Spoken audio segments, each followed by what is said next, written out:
Do it. Whee! 1, 2, and bing, bing, bing. Bing, bing, bing. Bing, bing, bing, bing. This young woman was doing a podcast when shots rang out. Going live, where you can tune in anytime.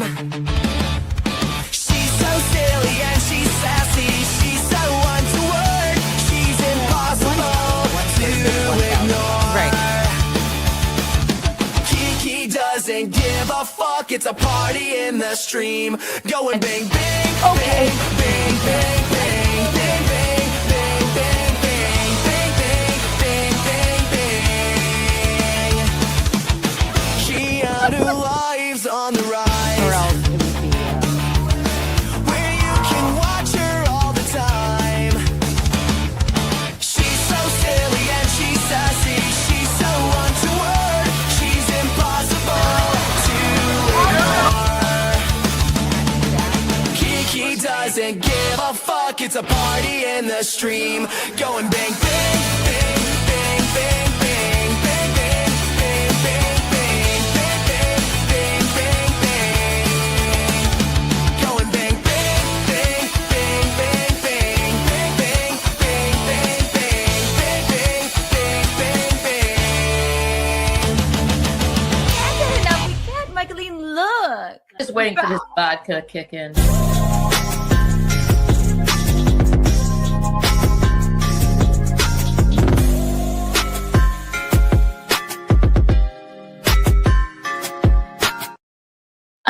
Hello, everyone. Can you see me? Can you hear me? Can you feel me? Welcome. Welcome to Keanu-ish Central, 1 p.m. noon-ish time. Yes, all right. We're late today. A little bit late, okay? Eugene drove me to... Hi, Eugene. We went to get coffee and bald spray, and he drove me there. And then, hi, Eugene. Kiss. Welcome. Stop chasing me. Stop chasing me.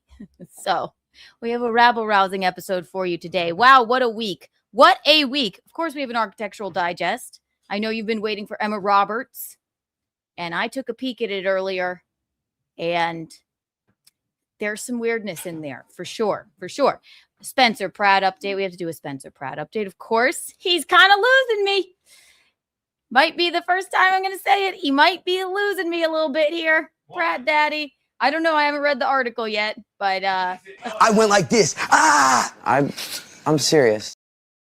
he might be kind of losing me. Might be kind of losing me. I don't know. We're going to read it and figure it out. And of course, we've got Khloe Kardashian, some sort of strange banned surgery on her cats. And she was medically ill-advised. I don't know. And Chelsea Handler has a lot to say about Shane Gillis and one other comedian from Kevin Hart's roast. So I thought that might be kind of interesting to watch. So, as always, grab an afternoon beverage. I don't care if it's a coffee, a green juice, a smoothie. I don't care if it's a White Claw. I'm not going to judge you. And grab your cigarette or whatever else your oral fixation is and buckle the fuck in. Welcome to Keanu-ish Central Time. 1 million Kiki bucks for everyone here. Hi, St. Ranger. Hi, Joey Dago. What do we got here? Gray Lobster. Good evening, everyone. Good evening to you. Tall Grays. Please change your name to Tall Grays Lobster. Tall Grays. 1 million Kiki coins for you. Wow. And I'll give I know you waited a while. A Kiki tax on myself for being so late. How dare you? Next week, we're going to be on time every single time. You guys are going to be like, whoa, it started already? And then I'll be like, yeah, where have you been? All right, ladies and gentlemen. Yes, Eugene and I, we drove. He had to move his car anyway, and I needed a bald spray run. And we got a coffee, and then we drove around. And then the time got away from me. So I do apologize. I apologize, everyone. You love driving me around. Mm-hmm. So we're very excited. We're very elated. What should I start with? This Chelsea Handler thing. Chelsea Handler goes off on Tony Hinchcliffe. and Shane Gillis for making racist jokes at the Kevin Hart roast. And you know what? I got to hand it to Chelsea because she always, she does not mince words. And I do like that about her. I don't know. You guys got to tell me what you think about this. Oh, and also we have some more celebrity looks from Cannes Fashion Week, which I know you guys always just love. Let's start with that, shall we? Because mostly I just really loved this Bella Hadid look. Then we'll do Spencer. Then we'll do Chelsea. Then an Architectural Digest. Thank you, Saint Ranger. See, you're kind. That's why you're on the toward section of the untoward board. So the Cannes Film Festival is still going on, and I just have to hand it to Miss Bella Hadid. All right, we got to take a look at this. Just quickly, we will. This is the coolest fucking dress I've ever seen, but you could really put anything on this woman. It's like little lace doilies. It's gorgeous, isn't it? Oh my God. She's got kind of a weird belly button, but I still loved it.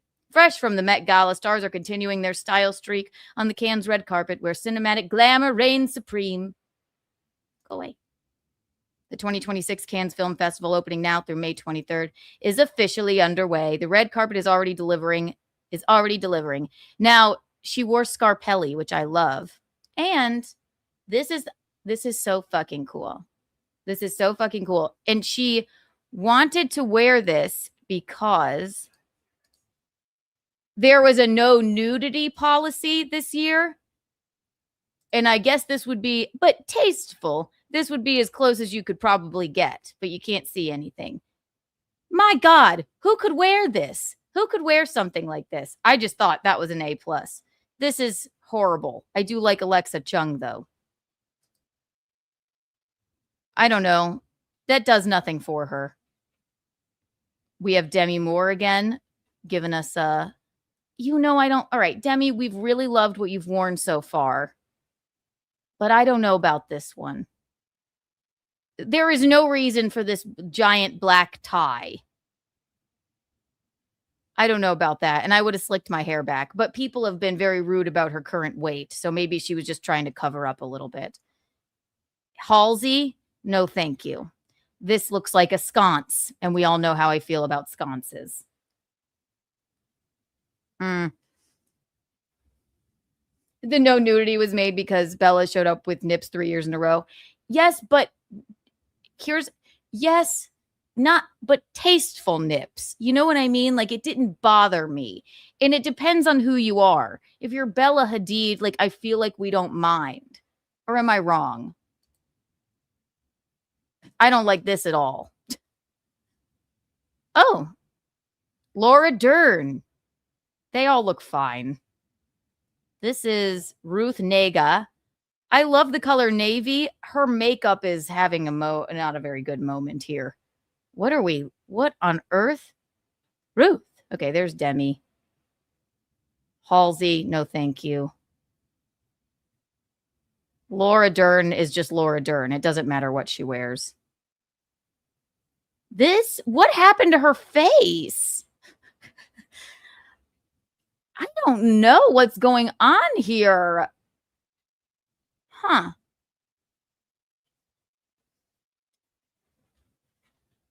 Maybe it's just bad lighting and the dress is just crinkled. I don't know about that. I don't know if I'm a fan of that. All right, one more. Come on. Stop it. Yeah, I'm not a fan, and I love that color. Sharon Stone. She looks a little kooky in the face. I don't like the belt. Get rid of the belt and put a red lip on, and I'm all right with it. Coco Rocha. I am not a brown galley as I am a true winter, but this looks flattering on her. Juliette Binoche. I love a suit on a woman. I think that's sassy. Recovering from laser resurfacing? Maybe. I don't know. It's like that episode of Sex and the City. Honey, I've had something done. I don't think I can come tonight. What do you mean you have to come? And then she wears like a beekeeper outfit. And And then she scares everyone. This is chic, though. Anja Rubik. Oh, A+. A+. I love this. It's sexy because there's nothing underneath the blazer, but it's also very demure. A+, whoever you are. Melina Smith. That's a choice. I don't like these scarves, but the dress is fire. Ooh, it's like an oil change. Huh. All right. Ew. Vicky Cripps. That does fucking nothing for her. I don't know what that is. What is that? Everyone's wearing black and white. Was that like a theme? It must have been or something. Wait, no, because one was dressed like a sconce. I mean, you don't even have to be into fashion. I think we can all agree this is an F, right? That does nothing for her at all. That looks like it's just too much fabric and all ratted up. Oh, and it's not even a dress. It's pants and an old dust ruffle. That does nothing for you, honey. Nothing. Who said it yesterday? Beige is just dirty white. Yeah, that's the color of these shoes here. All right. Helena Christensen. Woo! For a lady of a certain age, she looks fire in that. Yeah, it must have been a black and white moment, right? Oh, yeah, and she was in navy. That's not right. I would have slicked my hair back, but maybe she's trying. Well, I guess she's a lady of a certain age. At this point in history, we really can't tell how old anyone is. You can tell by the hands. Sexy. I like it. You go, girl. Chloe Zhao. This is pretty, but why is it wrinkled? And she doesn't look very happy. Also, I truly, this is what this is. I have no idea the age of anyone anymore. How old is she? She could be 30 or she could be 65. We have no idea. Not a clue. Sophie Thatcher. Ooh. Well, now she's a bombshell. All right. I mean, I feel like this is a bit last year to have these like see-through skirts, but I'm all right with it. I give it a C. Daisy Edgar Jones. Hello, Daisy. I love her hair. This is fine. It's a little prommy. Sexy, but not too sexy. I just don't love the fabric. But she herself is beautiful. If you're that beautiful, just let your face be the accessory, I feel like. I don't know.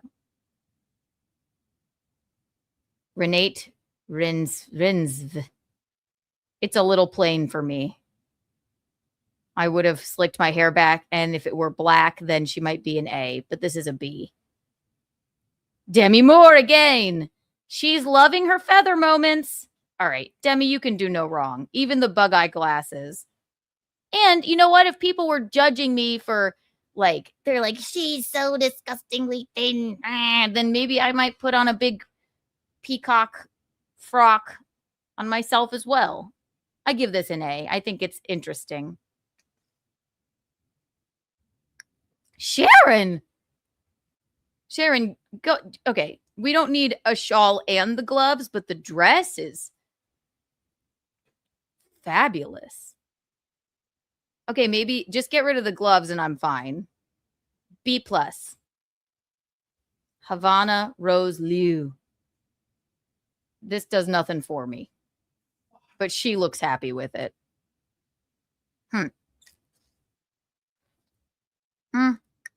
There you go, ladies and gents. We had to cover that. We are keeping up with the fashions of the Cannes Film Festival.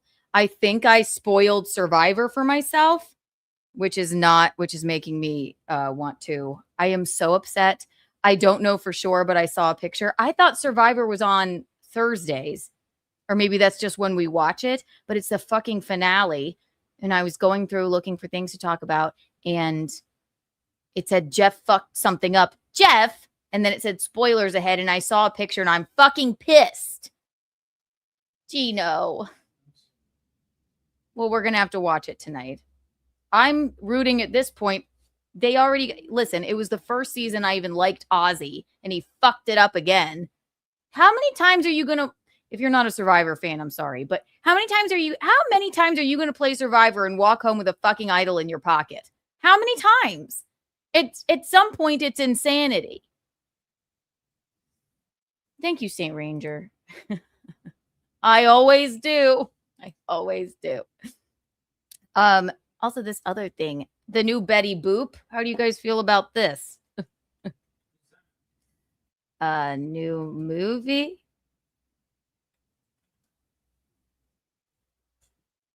Quinta Brunson to develop and star as Betty Boop in new feature film. Now, this is one of those things that's going to be, it's going to be like, well, she's not white. I don't know. Y'all tell me how you feel about this. They're going to redirect me to my article in 5 seconds. Or is this spam? I could play Betty Boop if I got a boob job. Huh. This, people get always, I feel like they're just doing it on purpose now, almost, to be like, and also, why shouldn't this lady play Betty Boop? I can just feel people are going to be like, but Betty Boop is white. But it's not Snow White. It's just Betty Boop. I don't know. What has this woman been in? Quinta Brunson to develop and star in Betty Boop feature film from Fleischer Studios and Fifth Chance Productions. This doesn't bother me. Quinta Brunson is stepping into the world's most famous flapper.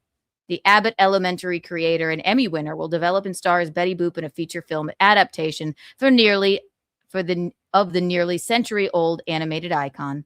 Variety has learned exclusively Brunson's company, Fifth Chance Productions, has partnered with Mark Fleischer, grandson of Betty Boop creator Max Fleischer, and Fleischer Studios on the project, which is currently in development and overseen by Fifth Chance's head of creative affairs, Aaron Werenberg. The film will trace the origin and evolution of Betty Boop. Doesn't look like she's done evolving yet to me. Gino.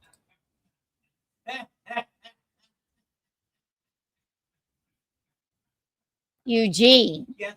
What does that say? What's wrong with you? That is not funny. He's gay, but he has a special connection to classical music. There's many things that are interesting about him. I mean, she looks kind of Betty Boop to me with the hair and everything. I can just sense, though, that people are going to be like, that she'll look nothing like Betty Boop. Listen, she's making the film herself. Maybe she just feels something like, I feel like I could play this character. She's a cartoon. I did dress as Betty Boop this Halloween. No, I don't have the Betty Boop boobs. Ooh. Making another movie. Yes, I'll do an indie version of Betty Boop. Ooh, ah, ooh.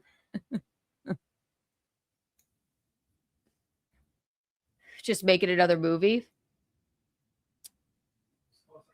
I don't know. I mean, well, what do you call it? You would have to rewrite the whole story. Betty Thief.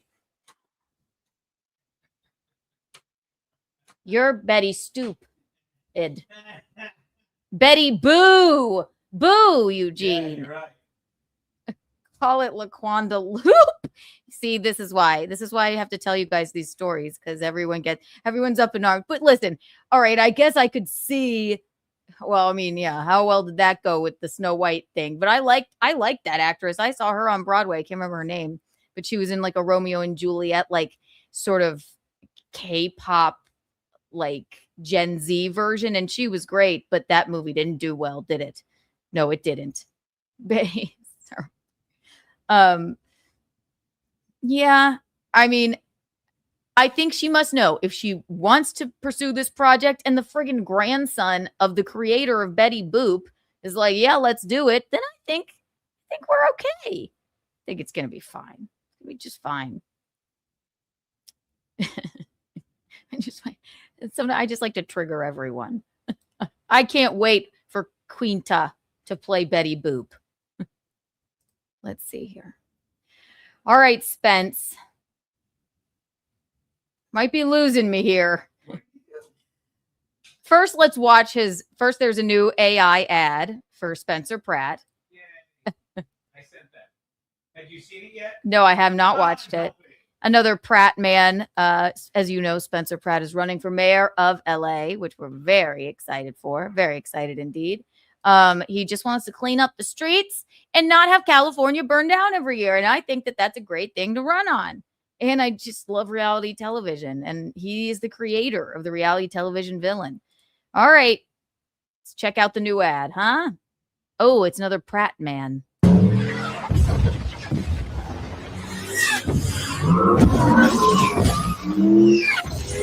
He's winning! People realize they're not powerless anymore. This is, this is fabulous. And he doesn't even have to do them himself.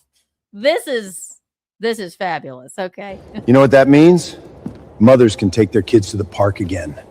No more free pussies for migrants. No more free teeth for meth heads.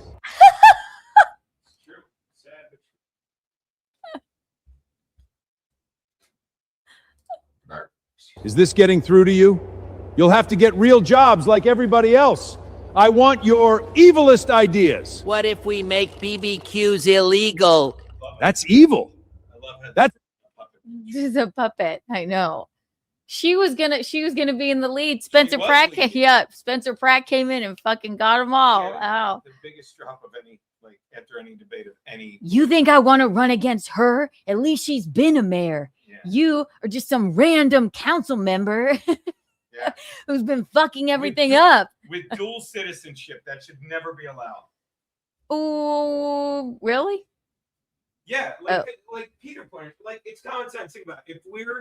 If you're a legal resident of America and Italy, don't you think you're going to make? I am. Don't you think you're going to make some deals that will always favor Italy as well? Or let's say, But if you're a mayor, how it doesn't really connect, does it? Any level, because what do you do after you're mayor? If you move up. That's what it is. You can't do it. And that puppet crazy woman, she's from India. So she's going to do a lot of stuff, that fucking has ties to the whatever, Middle East, whatever the fuck it is. Well, she's not now because your boy ruined her. Is India in the Middle East? Sorry. I'm sad I even asked that question. I don't know. I think it's kind of a big leap, but it's not why I don't think I like her. I think, but I don't think that's why many people dislike her, but I don't know. It's just because she's fucked everything up. Make BBQs illegal. That's evil. That's good. I want you to throw everything we've got at him.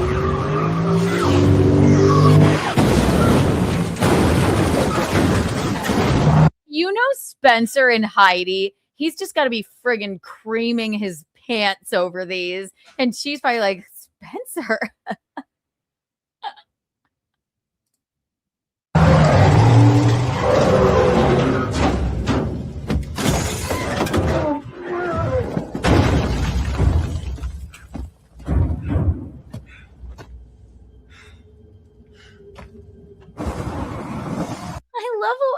I don't know Batman that well. What character is Miss Bass supposed to be here?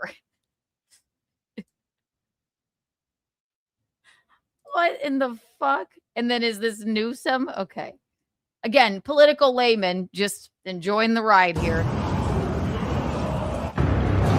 And Batman layman.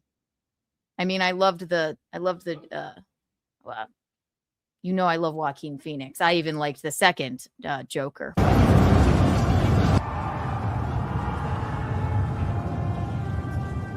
I'm just one man.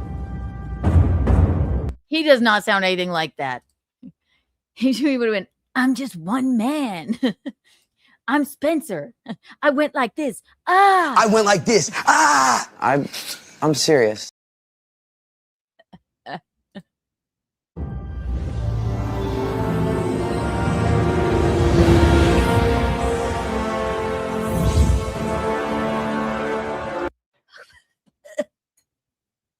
This is so extra. Is this like a lovely, nice, hardworking Mexican family?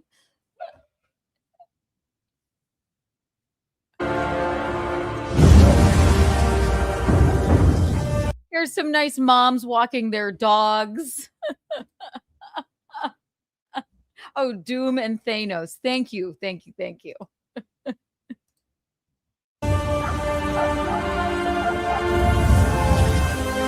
Here's the mothers that, yeah. Moms for Pratt. Moms for Pratt.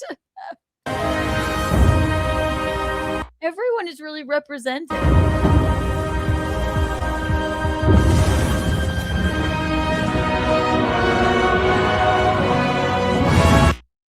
I don't know what the copyright about that music. So the mailman, the nurses, the carpet, or the artist she looks like she's a ceramist, and then the average, ethnically ambiguous businessman. They're all here for Pratt Daddy. All the people of LA.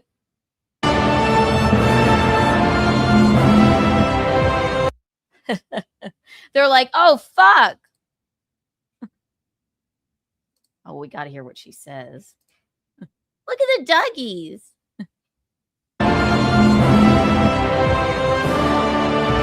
This is impossible. Look, he's there for everyone. Everyone's represented. Get him, Pratt Daddy.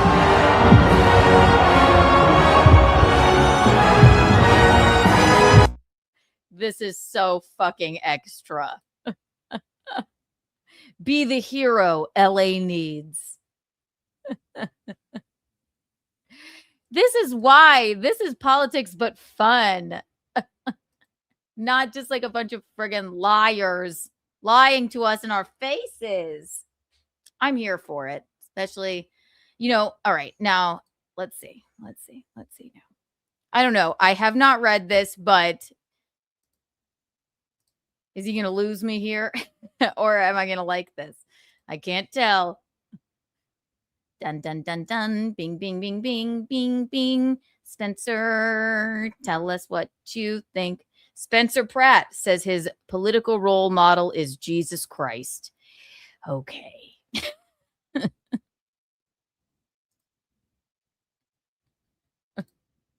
All right.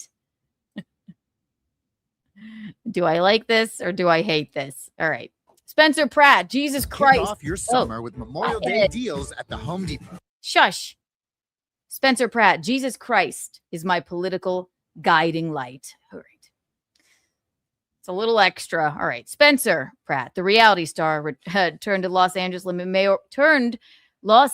mayoral candidate, has one hell of a political role model, Jesus Christ himself.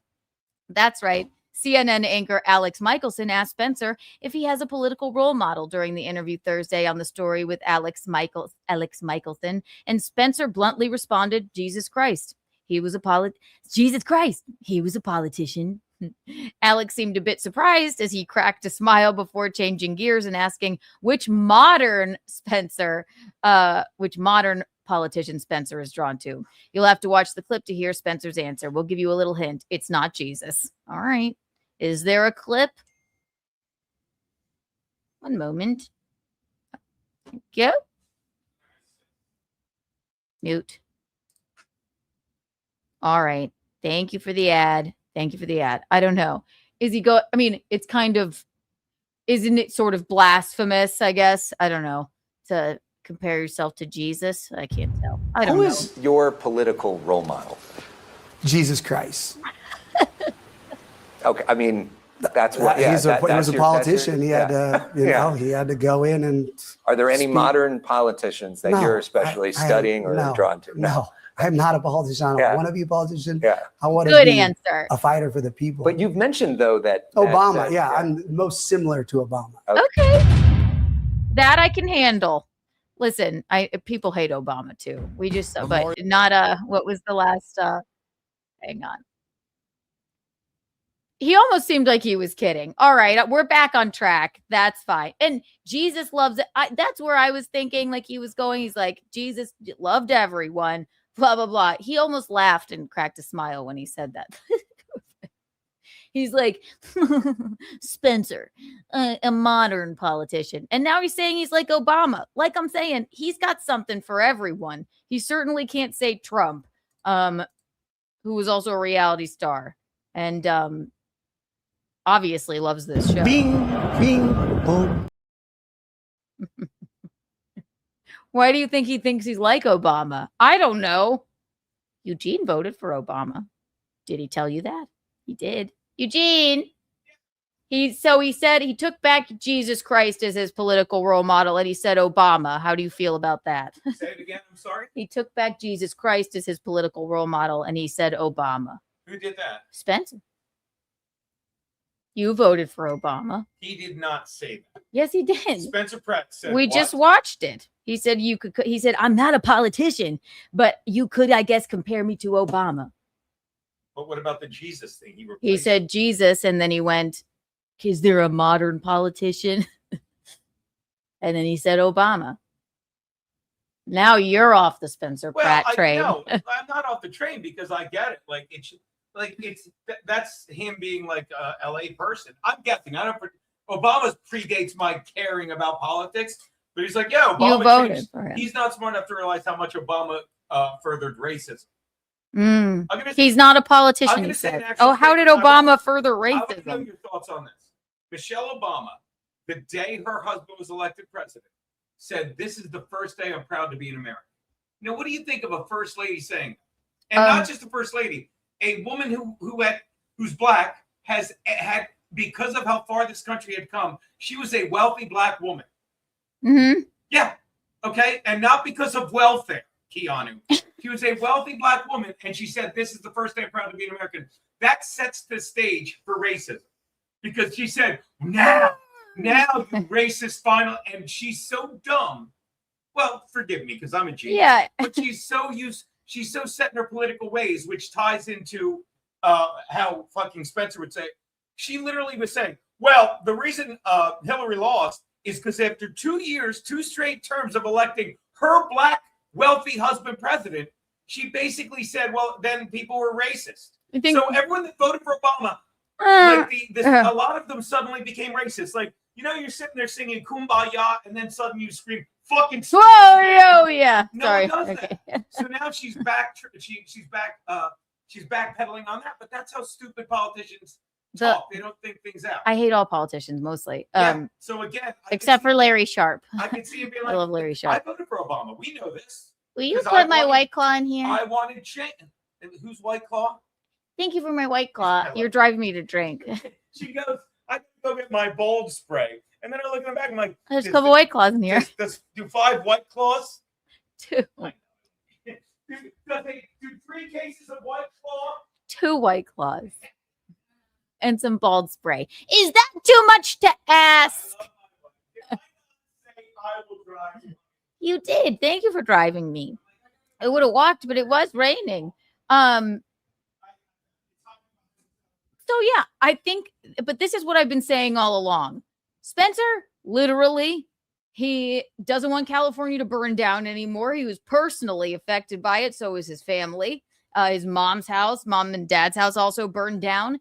He's tired of taking his kids to a very public school where there are people shitting in the streets in front of it. And all the moms in LA are like, yay. Not that you do your show, but you could break in one of the 2 new White Claw breaks.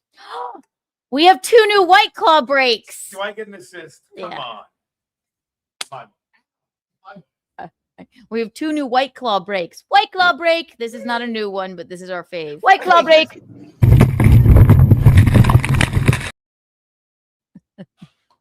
White Claw break. And now our fabulous friend and clipper, Richard, made 2 new White Claw breaks. They are so good. White Claw break. These are my favorite. Thank you, Richard, for our White Claw breaks. White Claw break. White Claw break. Ew, ew. White Claw break. Ew, ew.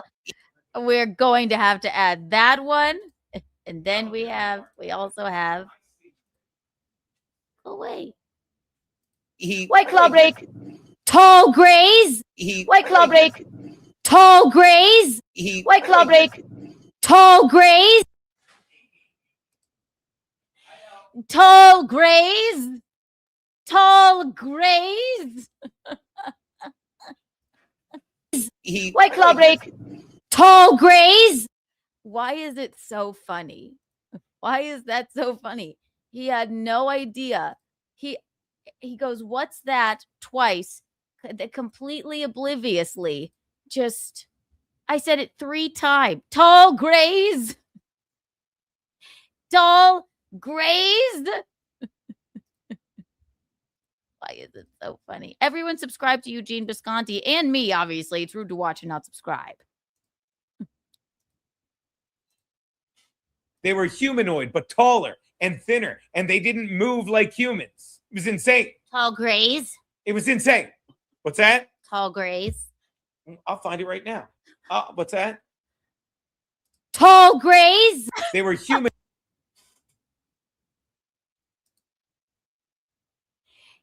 It kills me. Oh, it just kills me. He's so cute, though. They were humanoid, but taller and thinner, and they didn't move like humans. It was insane. Tall grays. It was insane. What's that? Tall grays. I'll find it right now. What's that? Tall grays.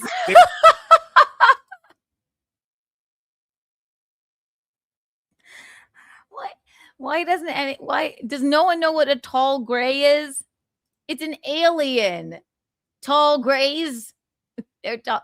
Howard Stern and Sal sent the streets asked black people if they're voting for McCain or Osama bin Laden. I remember this. Or they would switch. I remember that. Or they would switch like their political, like their platforms. I remember that. Tall grays. Does no one know what a tall gray is? I'm not like an alien gal, but it's an alien. A tall gray aliens, a purported extraterrestrial species described as in ufology as having large heads and slender humanoid bodies. Tall grays. It's like the movie Signs. That's what I love about it. Yeah. Tall grays, guys. Tall grays. Look at them. It's that scene in it's like that fucking scene in Signs, which is in my top 5 favorite movies. Joaquin Phoenix is watching. He's got like his tinfoil hat on and he's watching in the closet. He's like, I thought the kids were getting like crazy. And then he's like, watch this. And then it's like in Mexico. And then a tall gray walks by. He's like, ah! Tall grays. Gino's like on some weird alien kick, something about Antarctica, and there's like aliens there. I don't know. Isn't it funny? We have like, they've been telling us now, like, I don't know for what, a year and a half that they're like, yeah, there's aliens. And no one seems to care. No one cares. Why is that? Because we're all worried about Spencer Pratt in California burning down? I went like this. Ah! I'm serious. Tall grays. Why doesn't anyone care about the aliens that we've found? See? They've told us like twice now that we're like looking at UFOs and aliens and no one cares. Like the government told us. See, he couldn't care less. See? See? I'm still surprised, I know. See, she came into the restaurant I worked at once. She ate us out of house and home. I'm just kidding. My gosh. Yesterday we saw an Architectural Digest, and they had on their bedside the pictures of the Obamas on sandwiches. I was so glad Gino wasn't home because he would have started screaming. They were cute though. Did anybody really have a problem with Obama? I don't know. I'm a political layman. The only politician I really like is Larry Sharpe. I agree with everything Larry Sharpe says. Before we get to an Architectural Digest, what else we got here, ladies and gentlemen? What have you done? You're a pink pony girl. You dance at the club, oh mama. Chelsea Handler thing. Oh wait. All right. Well, actually, one more Spencer thing. This is newer. Spencer Pratt, I got a lot of hate, so now I'm okay. Here you go. I forgot I had two Spencer things. Spencer Pratt. All right, here we go. What you got to say today, Spencer? Spencer Pratt, I got a lot of hate, so now I'm a gun-owning Republican. All right. Spencer Memorial Pratt, Day deals start now. quiet, you. Spencer Pratt says he became a Republican. See, now, God, the ads. Wild. Spencer Pratt says he became a Republican because he received a ton of death threats as a reality star. So he decided to align himself with the party that supports gun ownership. Oh, he did mention this in his book. I forgot. He never said the Republican word, but now he's a Republican that models his political career after Jesus. That's where you might lose me a little bit. That's all right. I preferred when he was running as an independent, but I guess you have to pick one if you're running for mayor. That's what Bob told us. The former star of The Hills turned Los Angeles mayoral candidate sat down for an interview Thursday with CNN anchor Alex Michelson. Okay, so from the same interview. Well, this was an interesting interview then. Who asked Spencer on the story is with Alex Michelson why he's a Republican. Spencer started off by saying Alex was going to break some news before explaining that he was getting a slew of death threats because he was once a hated reality star. He said his security team told him to buy firearms, which is what Spencer and his wife Heidi did to protect themselves in dangerous Los Angeles. Now, I could see that. They were like the most hated people in the reality sphere, and people, especially on the internet, get fucking crazy. They get crazy. So I could understand that. I mean, I don't want a pew pew really, but I understand like why people have them. Spencer said he needed CCWs, carry concealed weapons, which have the support of the Republican Party. The Dems, not so much. And it was that support, Spencer says, that led him down the Republican path for his own safety and that of his family. As you know, Spencer is running against current LA Mayor Karen Bass. So whether you're working on a getaway just for you or a space to celebrate with friends, get everything you need. The with low prices guaranteed at the Home Depot. Thank you, Home Depot. All right, let's watch him say it, I guess. Anyway, that's my time. That is not. That's all not. I have for you today. No. I don't know what that is. Stop it. Heidi and Spencer Pratt. What is that? I don't know. Let's reload the thing and see him say it. That's a comedian.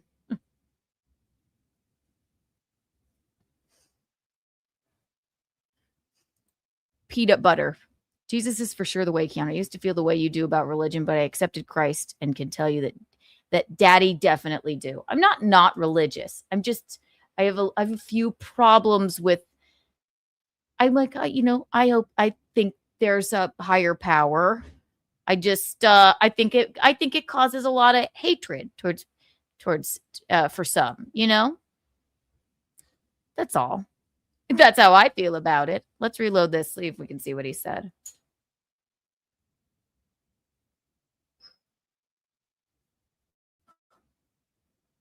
All right. Oh, hey, friends. This sale's for you. The DSW What can Friends I and do Family about the event is freaking on. ads? DSW VIP members get 25% off Thank almost you. everything in stores and online for a limited time. Don't miss Okay. out. Very this cute. only happens Designer twice a Shoe year. Warehouse. Not a VIP? You're still family to us. Join All for right. free to get in on the savings. Plus, Thank you. VIPs always I love get it. free shipping on anything. I want to Save be on a must-own VIP shoes now. today when you shop the DSW Friends and Family event at your That sounds DSW great. store or DSW.com.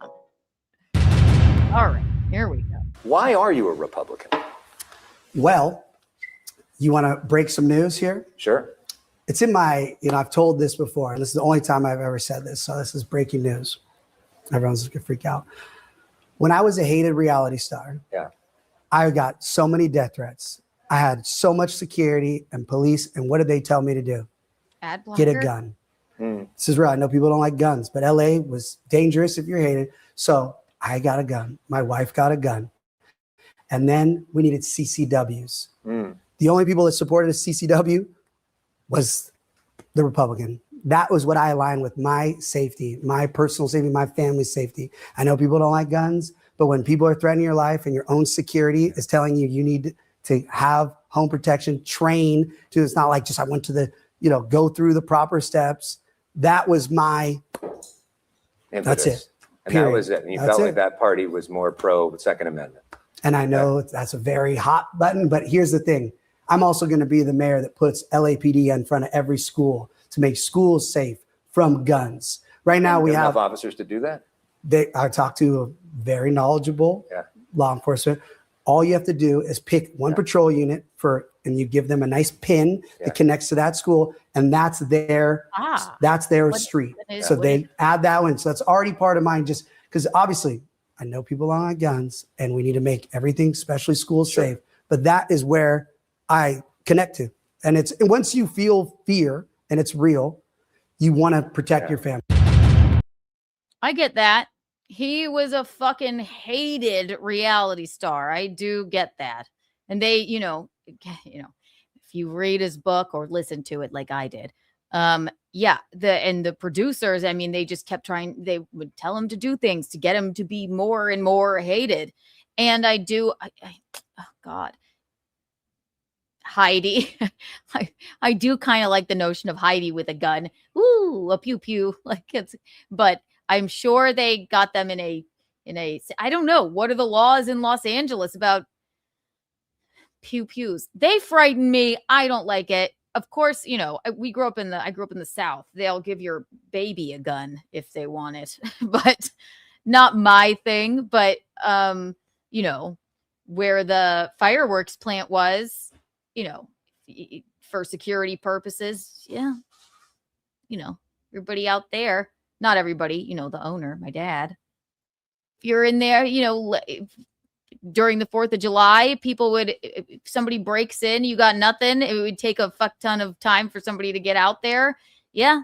I get it. I get why people have them. I think that maybe we need a little bit more control over it. I'm a political layman and they scare me, but I get why Spencer had one. That's all I'm saying. I didn't realize he was a full-blown Republican. I don't like anybody too far on either side. So he's not losing me. It will be interesting if Los Angeles has a Republican mayor, but I don't know. There you go, Spencer. Yeah, see this. He went like this. I went like this.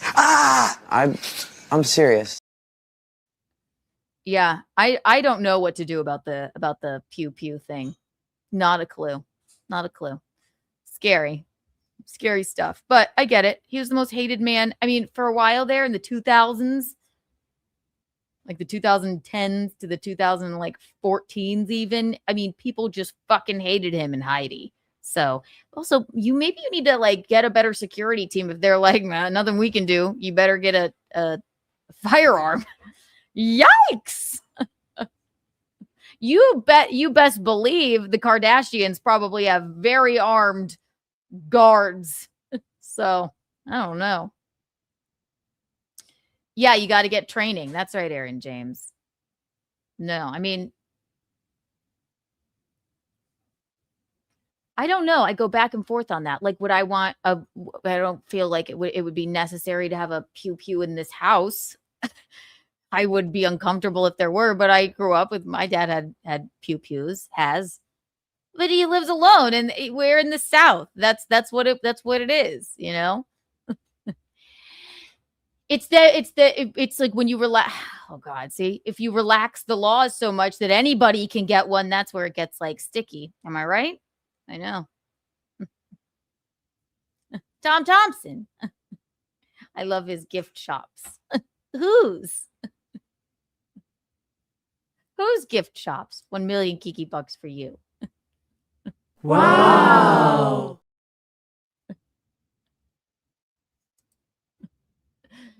Ay, ay, ay. Let's see here. Or, I mean, people would just like in the South too, like people would just like trade them there. It's like, it's very relaxed there. Maybe some sort of like in between, like let's not let everyone have one, but let's not make it so you can't get one to protect yourself, because then they only get into the hands of the bad guys, right? Again, political layman. Trust me, if somebody you don't want to obtain a gun, they will. That's scary, but they're necessary for some. But again, Spencer, your security team seemed like a bunch of dolts then. I don't know. Let's watch Chelsea Handler. I love Chelsea Handler. She does not mince words. She sticks to her guns with what she says. Now, for Shane Gillis fans, Shane's a hilarious comedian. I don't know much about Tony Hinchcliffe, but she had some things to say about the roast, calling them all like racists, which is interesting. All right, what does this say? It says, Chelsea Handler goes off on Tony Hinchcliffe and Shane Gillis for making racist jokes at Kevin Hart roast. Here's where I go like, okay, but if Kevin doesn't care and comedy is comedy and they were funny enough, I don't see where she's having a huge issue, but let's see. Tell them I'm going to weigh in on that on my 7 o'clock stream as well. With Chelsea? Yeah. Or guns? Yeah, I like her. Yeah, I don't know. Let's watch. You tell me what you think.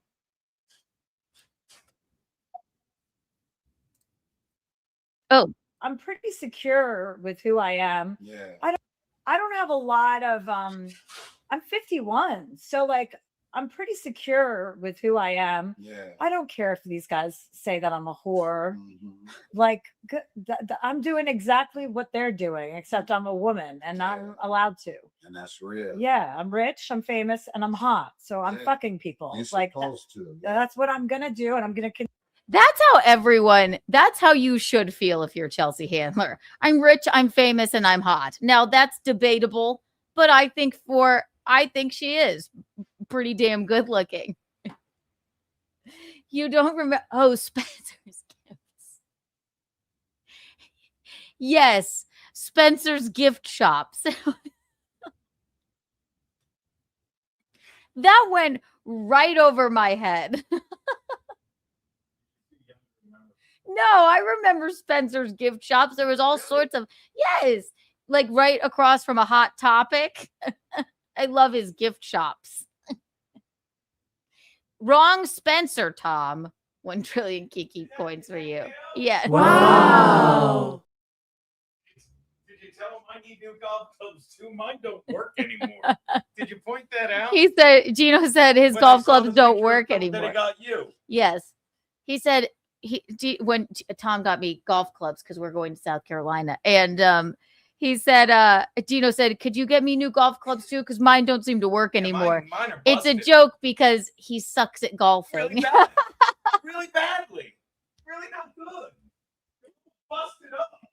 It's not the clubs, Eugene.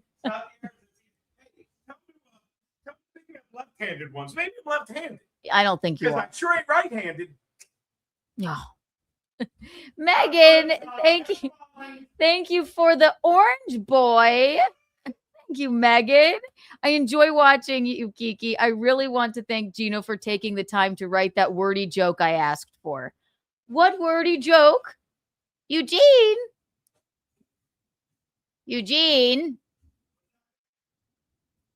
Megan gave us $20 and says, I enjoy watching you, Kiki. I really want to thank Gino for taking the time to write that wordy joke I asked for. Oh, is that who gave you that, Megan? Megan, yeah. What's the wordy joke? Before you say it, No, it's cute. This lion is caught in a trap in the jungle, I'm right? scared already. And he's panicking, and this monkey comes by. He's like, you got to help me get out of this trap. And he's like, you're stuck? And he goes, yeah. So the monkey just starts banging the lion in the ass, and he's going crazy. Why? And he bangs him so hard in the ass that he knocks him loose of the trap. And the lion's like, I'm going to kill you. So the monkey runs through the jungle, and he comes up to this bar. So he runs into the bar, and he goes to this table, and he puts on a pith helmet and glasses, and he picks up the newspaper. And the lion runs in all crazy, and he's like, and he goes up there, he's like, he pulls down the paper, he's like, hey, did you see a monkey come in here? And the monkey goes, you mean the one that fucked the lion in the ass? And the lion's like, it's in the paper already? Well worth the 20, Megan. I love telling it. I feel like I should have given her 20 for letting me tell feel like you could make it a little shorter, but I enjoy telling it too much. See, the lion didn't realize I didn't know where it was going. And the visual of the monkey holding the Megan gets it. It's over here. Megan gets it. Yeah, it's just too highbrow. Megan, you'll have to explain that to me some other time. It's in the paper already. That's the punchline. 1 trillion Kiki coins for you, Megan. Thank you so much. We really Wow. Somebody just went, is he retarded? He's my retarded husband. We love him. Isn't he stupid? He's gay, but he has a special connection to classical music. There's many things that are interesting about him. Megan says he told it 3 months ago. I thought it was hilarious. I told it for 2 weeks, but tried to do it yesterday and I failed. Yeah, that's a wordy joke. What's this? We all love a good dad joke. What's my favorite dad joke, you ask? What did the doe say to the other doe when they were leaving the bar? Oh, man, I can't believe I blew $30 in there. That's a stupid what? What's brown and rhymes with Snoop?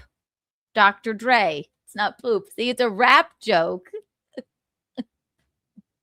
Tell us another one, Gene. Another dad joke?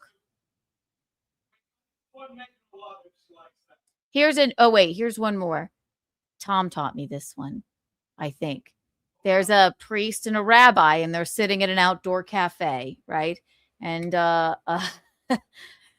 young boy walks by, and the priest goes, so what do you think? Should we fuck him? And the rabbi goes, out of what? Did you hear that one? Yeah. That one's That's rude. Mike's favorite joke. Is it? I think it's definitely top 3. All right, if she likes that one, here's another goofy one. You ready? Yeah. And it's another one I'll love telling. When I'm done with this, remind me to turn off the stove. Oh, okay. Okay, this is one of my favorite tells. So this, and it's not even dirty, don't worry. This gorilla, it's not going to be that way. This gorilla escapes from the zoo, and he runs into this guy's... I'm scared already. No, trust me. This gorilla escapes from the zoo, and he gets into this guy's yard, and the guy doesn't know what to do, so he calls a gorilla removal service. So right there, it's a joke. But the gorilla removal service guy shows up, right?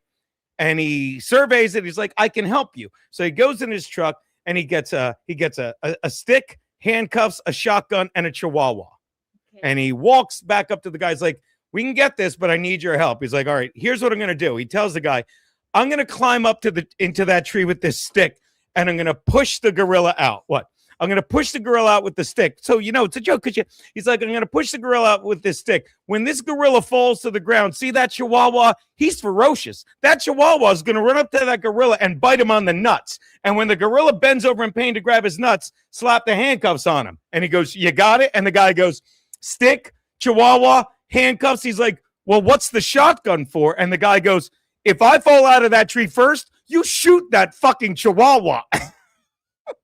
Because the chihuahua would have bit him on the nuts. Oh, God. Come on. Oh, yes. No, I'm turning off. It's long but funny. I like how excited he gets as he's telling it. You tell us your favorite dad jokes. Oh, I must know another. Oh, a silly dad joke. Those are the kind of jokes you tell, when you're a comedian. You go, well, tell me a joke. And you're like, ugh. You don't go like, you don't start pulling out your material. You say a stupid joke, or you say, fuck you. She appreciated it, Gino. The buildup, I think I've become accustomed to listening to like half of what he says. He talks a lot, so it's really not my fault. Hi, Neil. Hi, Brown Sugar Neil. All right, so I like Chelsea Handler. I don't know. You tell me what you think about this. But what I do, I like, she does not mince words. She knows exactly who the fuck she is. And you tell me what you think. And I don't know much about Tony Hinchcliffe, but I don't have a lot of I'm 51, so like I'm pretty secure with who I am. Clearly. I don't care if these guys say that I'm a whore. Like I'm doing exactly what they're doing, except I'm a woman and I'm allowed to. And that's real. Yeah, I'm rich, I'm famous, and I'm hot, so I'm fucking people. She has a point there. She has a point there. Totally different.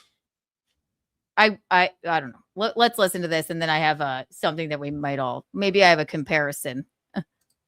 Like that's what I'm gonna do, and I'm gonna continue to keep doing that as long as I remain as fuckable as I am. So I don't really see the problem. Yeah, no, and I think a lot of other women should feel the same way out there, especially women that I run into. Yeah, whether you're famous, whether you're famous or rich, those don't apply. But like the idea that, like, what were they going to say about me? They couldn't say anything other than that.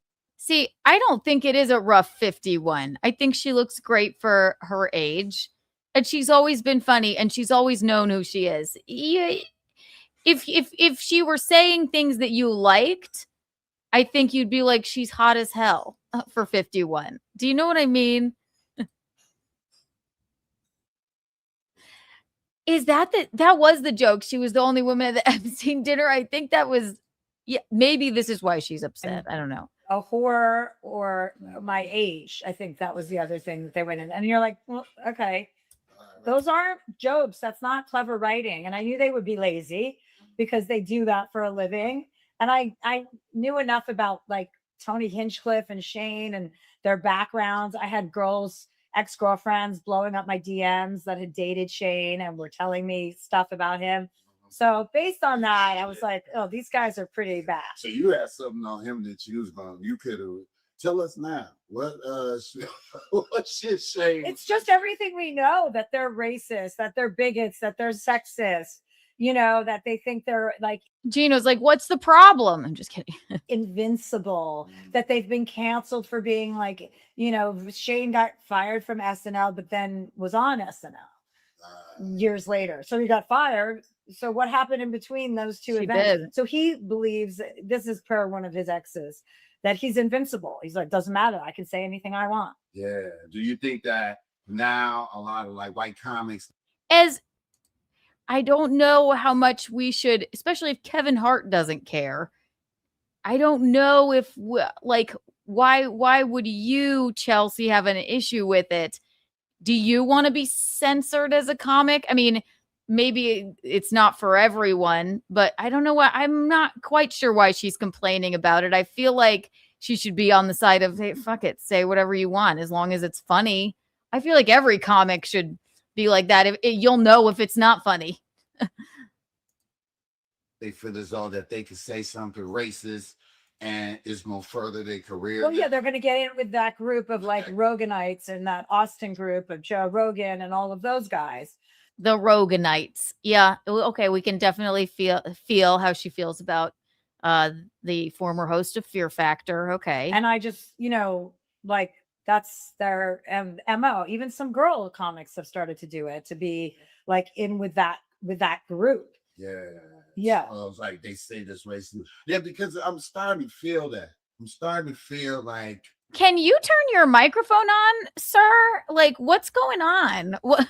It's this thing that a lot of white comics are doing, and there's this group of them that's like they saying things, and people, they get famous, and then people get on their ass. But then there's another group going, hey, well, you're cool with us for saying what you say. Yeah. Now they become super rich and famous, and they sell out all over. And it's like, okay, right. But Chelsea, I mean, and this, I don't know how many times I've told this story. I have a joke about a gender reveal party that touches on abortion. You know, do I think like, and the woman, you know, a woman stood up and said, that's shitty. And like, you know, yelled and screamed at me and told me, you don't tell those kinds of jokes in this town. And I was like, what, in Scranton? I was like, your husband liked it. What? We're in Scranton. It's a joke. I said to her, I recommend you don't come to a comedy club. I think Chelsea here, it's like, you know, it's a roast. I can't imagine that she's having a problem with it. I don't know. It's weird that she has this kind of take on this. Who gives a shit if people that like Joe Rogan like these kinds of jokes? They're jokes. I don't know. I don't think anybody should be paying attention to. Or I have a Charlie Kirk joke. A woman almost wanted to fight me in a parking lot about, she was kind of like screaming at me this is kind of recently, because like screaming at me from across the parking lot. She shouldn't have said that. I'm like, it's a comedy show. I didn't kill him. It's not really having to do with Charlie Kirk. It actually it doesn't really make fun of Charlie Kirk at all. But if there were a funny enough joke, it's a joke making fun of Charlie, then I would, say to the comedian, you're allowed to say that. It's not even a joke about Charlie necessarily. It's about, I just don't think that I don't buy the fact that there's an assassin named Tyler. It had really nothing to do, but people hear that. So like, and I was like, is this woman really going to fucking like, okay, another town lunatic gonna try and ruin this for everybody? Because people were laughing. And then after the fact, she's like, yeah, I'm like, I can say whatever the fuck I want. What? You're a lunatic. Did you know Charlie? Like, I mean, I wasn't even making fun of him. That because it's not happening like that on the other end, but they're becoming famous over this shit. Right? Yeah, for sure. So.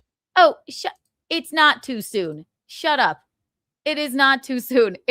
That joke works everywhere. There's always one lunatic, not every show or whatever, but it's not disparaging Charlie Kirk. It's a joke about, somebody named Tyler being an assassin. That's it. Okay. It's not too soon. You can, vulgar. Yeah. You're acting like you're acting like the friggin' Karen. Yeah. Vulgar. You're acting like the Karen in the parking lot, shouting at me. Don't come to a comedy show then, please. Thoughts on Little Orphan Venti? Oh, yeah. Like, Little Orphan Venti. Oh. Fucking no. I have plenty of thoughts on her. And not positive ones. HIV that's crazy. So with this whole... So did you feel, did you like the shit they were saying up there though? Like, no, I mean, it was ick. It was gross. I don't find those jokes to be funny. Jokes about lynching Black people or. She said the racist jokes. No, it was hack.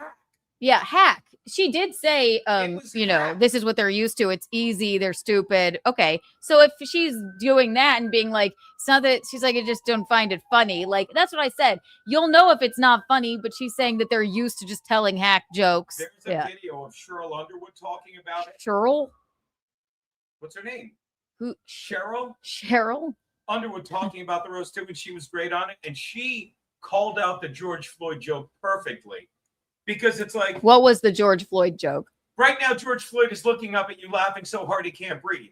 which is one of the hacky. I've heard that joke since day one. It's a meme. It's like, okay, but right. I can't explain it. Like I won't give Cheryl credit for how perfectly she said it. She's like, at the end of the day, and I've always said this about roast battle, even the roast battle, like she's like, at the end of the day, you got to keep it moving forward. Right. I can't remember exact words, but that joke doesn't end with a dig on really anyone other than, yeah, they're laughing so hard. Right. And then the punchline, he can't breathe. What are they laughing so hard at? You and your career. Yeah. You took a hat joke and went nowhere with it. You took a meme off the internet. But it's not racist. It's not racist. I'll talk about this more and ramble. I'm tired. But you know what I mean? Like, I'm tired.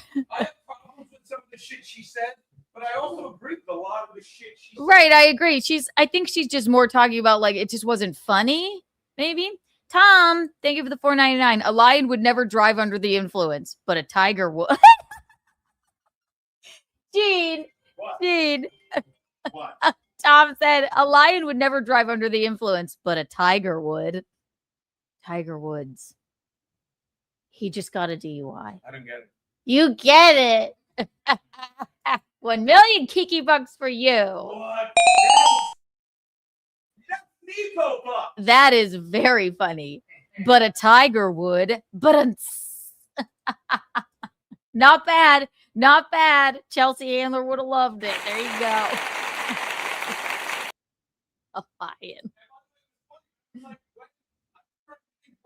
The lion was drunk. I'm so dumb. You know what I mean? Look, like, the good one, Tom. The monkey lion joke was the lion drinking. A tiger would. Yeah, I get it. Get it? Tiger Woods. Yeah, you should really stop. Yeah. He doesn't need your help. I've golfed with that man. He's very funny. He doesn't need your help. I told this story. We're not going to win. You're not going to win. That was awesome, Tosh Thompson. It was.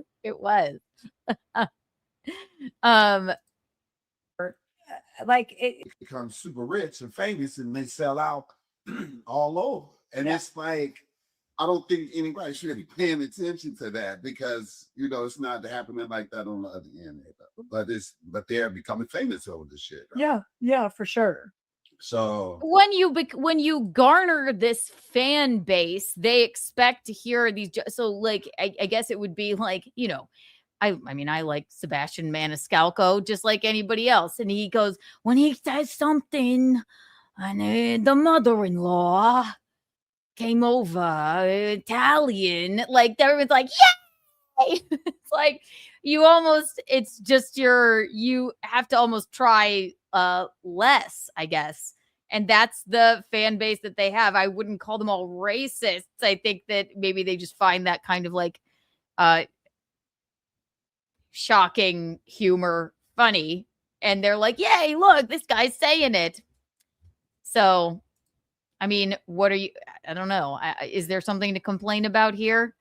I can understand if she's like, it's just not even funny. She's lazy. All right. That's crazy. So with this whole, did you feel, I mean, did you like the shit they were saying up there though? Like, no, I mean, it was it. No. It was gross.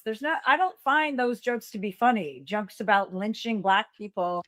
Yeah, but Chelsea, right, which probably not my cup of tea either. I mean, definitely not my cup of tea. I'll have your cup. Oh, Gino. But maybe people say to women comics all the time, nobody wants a joke about a period.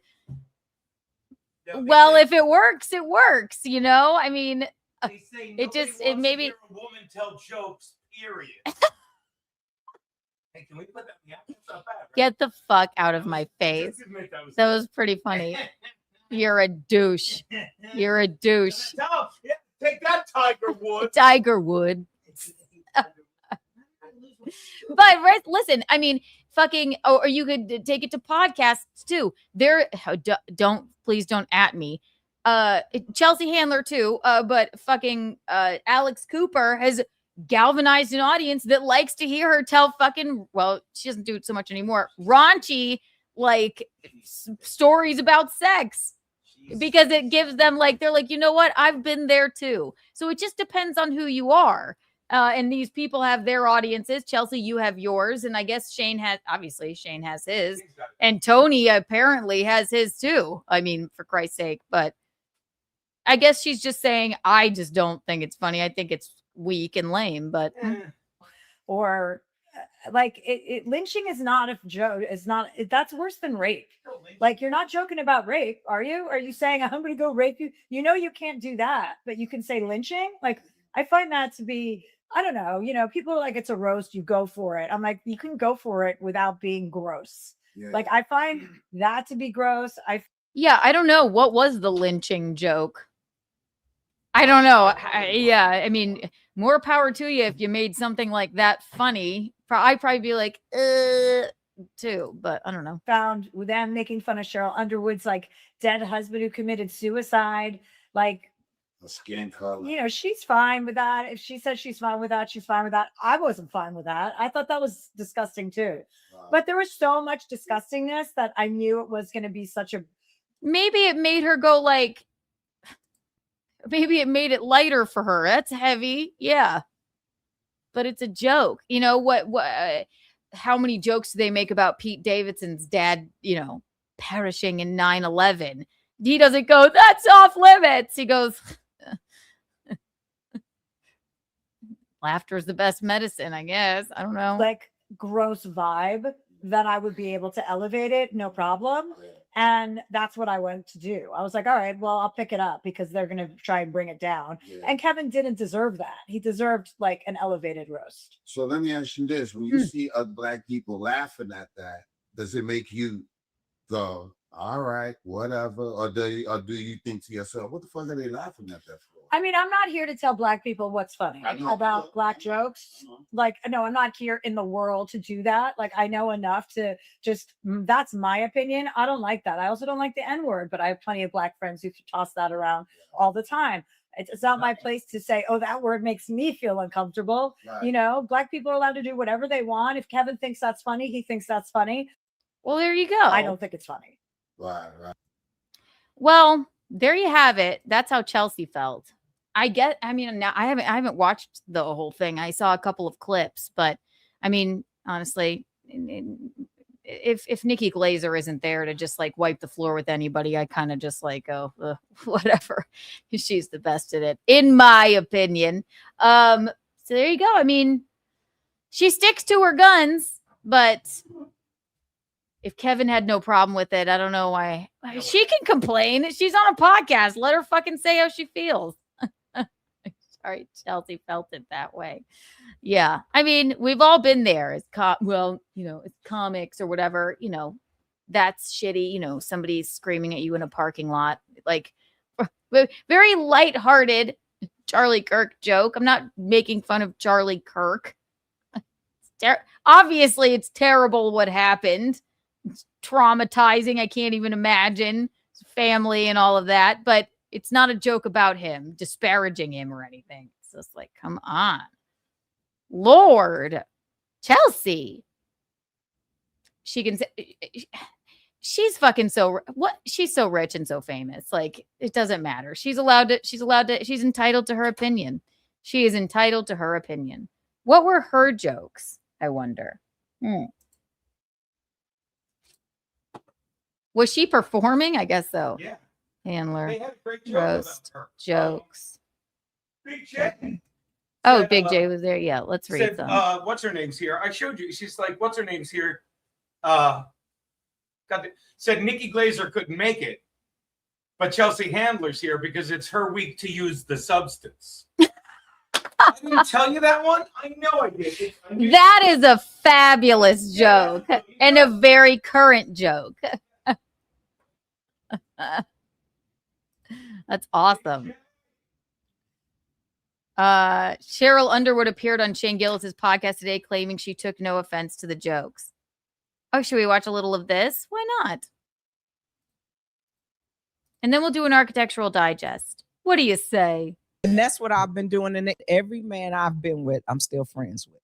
You know, I'm like, cool, if they're alive. But you know, I'm still friends. I left those jokes there. Just like men, can we fix this rug, please? My God. Yeah. You cannot tell I'm you done. something that can I tell you honestly, and that's what I've been doing in the interviews is telling people, listen, if they had not come with respect and said, these are the topics, Yeah. but I didn't know what was going to be said. And I did not know that Tony was going to do the George Floyd joke. Yeah. But when he did it, like I was over there, like scribbling on paper and asking God, send me. It's apparently just a weak That's the one- fucking that's yeah. the clip I watched. I love her. I'm gonna watch that. Apparently, it's just like a weak fucking joke. Like, can we not take memes off of the internet and just like make them jokes? Like, I don't know. There's something unlikable about that. Yeah, I don't know. I've never. black? No, Chino. I met Tony just saying that, right? It's like, and I've never watched his stand-up. Have you? That it's hacked. It's hacked. That's what I'm saying, right? It's just like, okay, really? I had a fucking joke. But yeah, like I said, it's hard for me to watch that because that's the one thing I don't have any regrets. I'm not that either, but I'm so good at roasting. You are. So I've written for those things, and it's like I'm not. I saw you, Kevin Brennan's roast. And the ad-libbing, like she talked about it, like she's great. She goes, I was literally sitting there, God, give me the next line. God, give me the next line, which is, they're very religious, but it's like, one of my best lines in the Kevin Brennan roast was when Chad corrected the way I said Cuyahoga. And I go, Chad, $10 if you can spell Cuyahoga. And as he's about to say whatever, I go, Mike, $10 if you can spell Chad to Bichetti. It's fucking, because I'm That's so very good. All those girls I had sex with, it was so gross. I almost feel for Chad right now. I know he did it to himself. He's playing the victim. He's like, was that context? I was using Gino's word. That's not my word. He's I a wish I owned drunk. one of those words. Well, I mean, in that Gino, But he said, this is why he won't get better. Because he's losing. and he's a fucking cockbag. He's an asshole. He's a cockbag. Yeah. And He's nothing but a fucking and asshole. it breaks Like, my heart because there are moments I'm like, I even sent $2 when I'm like, chat, and he's like, nah, fuck, you didn't play the game. I'm not drunk. He's like, nah, I'm fucking drunk, dude. And I said, way to own it, chat. He's like, fuck, Gino, blah, blah, blah. And there was another time he gets like scary wasted. Even trying to watch him, like, what was it on Sunday? Like, it's frightening how wasted he gets. Like, and he's also an asshole. But So he he did this to himself. What did he think was going to happen? Right. Like, Yeah. remember when Clearly. he was watching me shit on his stand-up, and I go, you have no stage presence. And he was so genuine. He's like, Gino's an idiot. All I have is stage presence. And as another guy that gets away being charming, I'm like, he's probably right. And it was so authentic. But then he goes back to his bullshit. If Chad was authentic, he'd be killing it. You know that Rodney show is so bad when Chad is the best one, and I'm not joking. Because Yeah, all he had was, it's like, I'm on stage and I'm gonna fucking charm you. And that's Very it. wild. Ray, Yeah. and it really showed up. Did you see the clip of Chad watching Ray? They gave me a standing ovation. Like, he's serious. Kevin brought him back up and said, "Try again." It Yeah, was and the then- weirdest thing I've ever And seen then in my Kevin life. goes, we did the same thing to Gino at the Secret Show. Remind me to Well- bring that up. Let me explain the difference between the Secret Show and that shit. Everyone at the Secret Show were fans of ours, there for comedy. Everyone there were fans of Right. disaster, there for disaster. Mint, I'm giving him a compliment. I'm saying he had confident energy. He confidence people. He did, right. But it's something to be said when, I mean, Kevin must just be fucking like, he must have just been reeling after that if Chad's the best one. Like, that's all. That's all. No, but excuse me, I forgot. Stevie thought that he saved the show with his props. Okay. The show. Send me the response. Send me the response like the response to you. Send me the response, but I don't want to be mean-spirited. But with Tony and the George Floyd joke, my only feeling is if you don't have the right response that blows up the room even further, you've set back the cause. So sometimes it's say less. If you ain't got nothing good to cut his throat with, figuratively about comedy, shut the fuck up. Yeah. Because you're gonna make it worse, in my opinion. What do you think? I agree. I think you nailed it.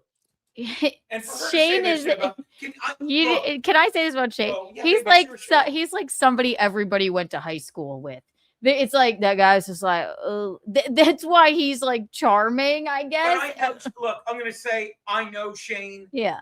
Worked with him in Compound. We did shows with him, and I'm not trying to do the name dropping. For her to for Chelsea to be like, yeah, and he's like, oh, I'm racist. The stuff she was saying, I could never. Maybe I'm wrong. I will say this. In all my interactions with Shane, I could never see him talking like that. No, probably right. And then she's like, Chelsea said something like, all of these exes of his are sliding into her DM saying like, he's this, he's that. He thinks he's God because he can't be canceled and all this stuff, which is bullshit. Yeah, he got canceled. He laughed about it. He didn't make a stink about it. And then his demeanor on stage. And then everyone hated poor Dylan Mulvaney so much that he got a Bud Light campaign. Yeah. And my friend Dylan Mulvaney. He's never been anything. His stage presence, why would it? He's the same guy. And I had the first time he did SNL, me and Anthony disagreed. I think he was nervous. I'm like, I think he didn't care. And that's just always the same. Like, whatever. I'm talking too much. Right. Whatever. I guess we got to sit down and watch this roast now. Because I just didn't even bother. But yeah. I feel like especially with the who's this clown? The late husband talk. It was like this deeply personal, like a tragedy. Mm-hmm. And the thing no one talks about is it's like horrific to even think about, and to be up there and just like laughing and making like a joke. And to me, it's like a triumph where you're like, you rose above it. You made a big joke out of everything. No one ever talks about that. They're like, that's right. It's. I thought it was. I watched it. I was like, this is beautiful. And then you came up, and I think Shane said a lot of your stuff was kind of like off the cuff, the last minute, not even on the teleprompter. I was like, that like really blew me away. Yeah. Because I was like, how do you do that in that room? I would be glued to the teleprompter, sweating, reading it, and to be. She's a professional. Like, all right, I have my own notes. I just formulated on a stage, on live TV, in front of an arena of people.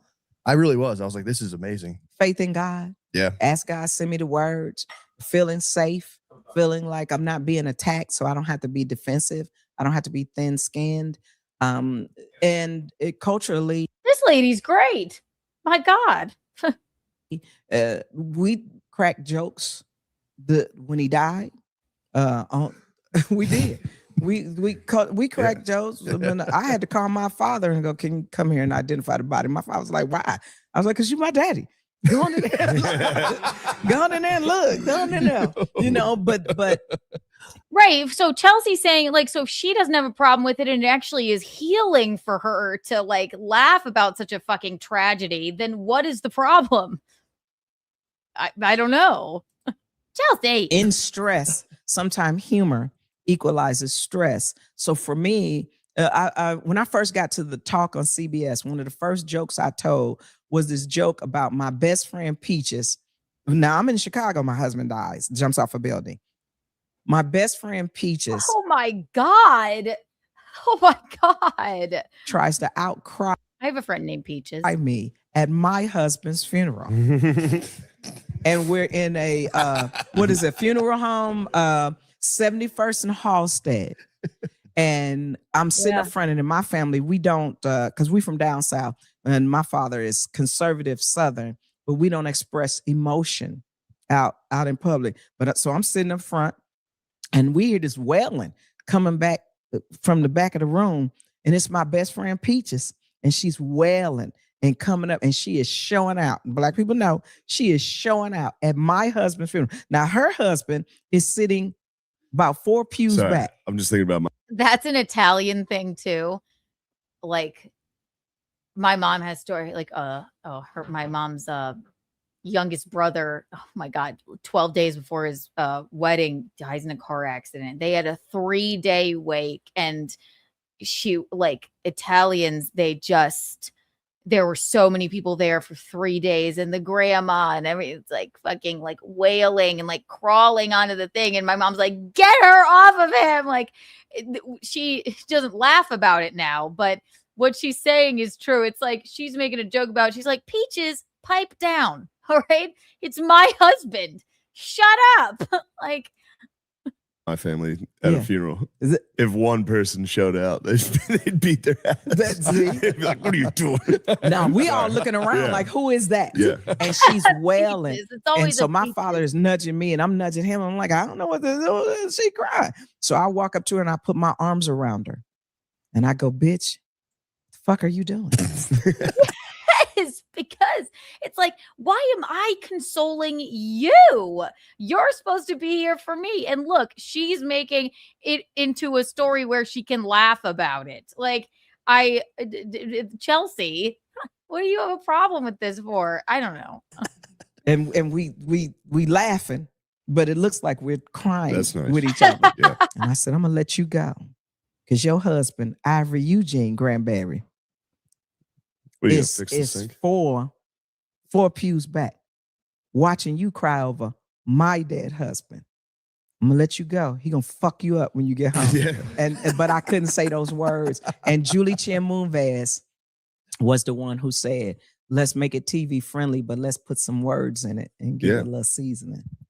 It's very funny. But it's when you say culturally, sometimes humor is the thing. It's the most uncomfortable humor that really kind of it kind of lessens the tension and the stress. Wouldn't you Yes. say? Yeah, absolutely. Do you feel you've ever gone too far in something? Yeah, for sure. But then you're like, as soon as you do it in a club, as soon as you're wrong, you go, shit. My bad. He's saying, I mean, he's saying puns exactly are what I supposed to said get. now. It's like, when it's like, oh, okay, that one, all right, mark that off the list. That one, all right, that's not funny to people, right? When it's fucked up, right? Groans, scatological humor, shit jokes, they make you giggle like a kid. The analysis of humor is what I love. But if you dissect the joke so hard, it's like a frog. You got to kill it to dissect it. Yeah. But to me, for the people who are upset and on social media, I feel like you have a right to be that, because now I get to talk about mental illness in men, and specifically Black men, that men feel, I don't need therapy. I don't need this. I don't need that. Right. In this society. But people say, well, how could you sit there? Oh, it was offensive. Well, don't be offended for me if I'm not offended, but be offended for your point of view. And you can have your point of view. Yeah. This lady's like fucking, she's hitting it on the fucking mark, Gino. She's great. Yeah. Holy hell. Good for you, lady. Yeah. She had a blast up there. She fucked Kevin Hart to tell that story. She fucked Kevin Hart. You got to tell this story. I love this. Good for you, lady. This is a much better way to look at it. We're not saying you can't have it. Have it all on social media. Because most people trying to attempt to do stand-up will never understand how it feels. It's like the greatest sex in the world with a bunch of people. He was just trying to keep the hot. There you go. All right. So she wasn't offended. Wow, what a well-rounded, fucking fabulous individual. I will have to watch that. Yeah, Mr. Biden. Now say she's clean. Get out of my face. Architectural Digest time. This has been a fabulous episode. 1 trillion Kiki bucks for everyone here still hanging out with us. Now, I did take a peek at this Architectural Digest. We have been loving these. Emma Roberts. She's got a home and there's a lot of dolls in it. We're going to take a look at it. All right, ladies and gentlemen. These are fabulous. This is Julia Roberts' niece. You've seen her in a lot of shit, but you can't name any of it because it might all just be that unremarkable. Scream Queens was a good show for a little while. Let's see here. An Architectural Digest moment. Do. Hi, Emma. So this says, inside Emma Roberts's charming Los Angeles home. All right. Ew. That's a lion and a mouse. That's a lion and a mouse knocker. Ew.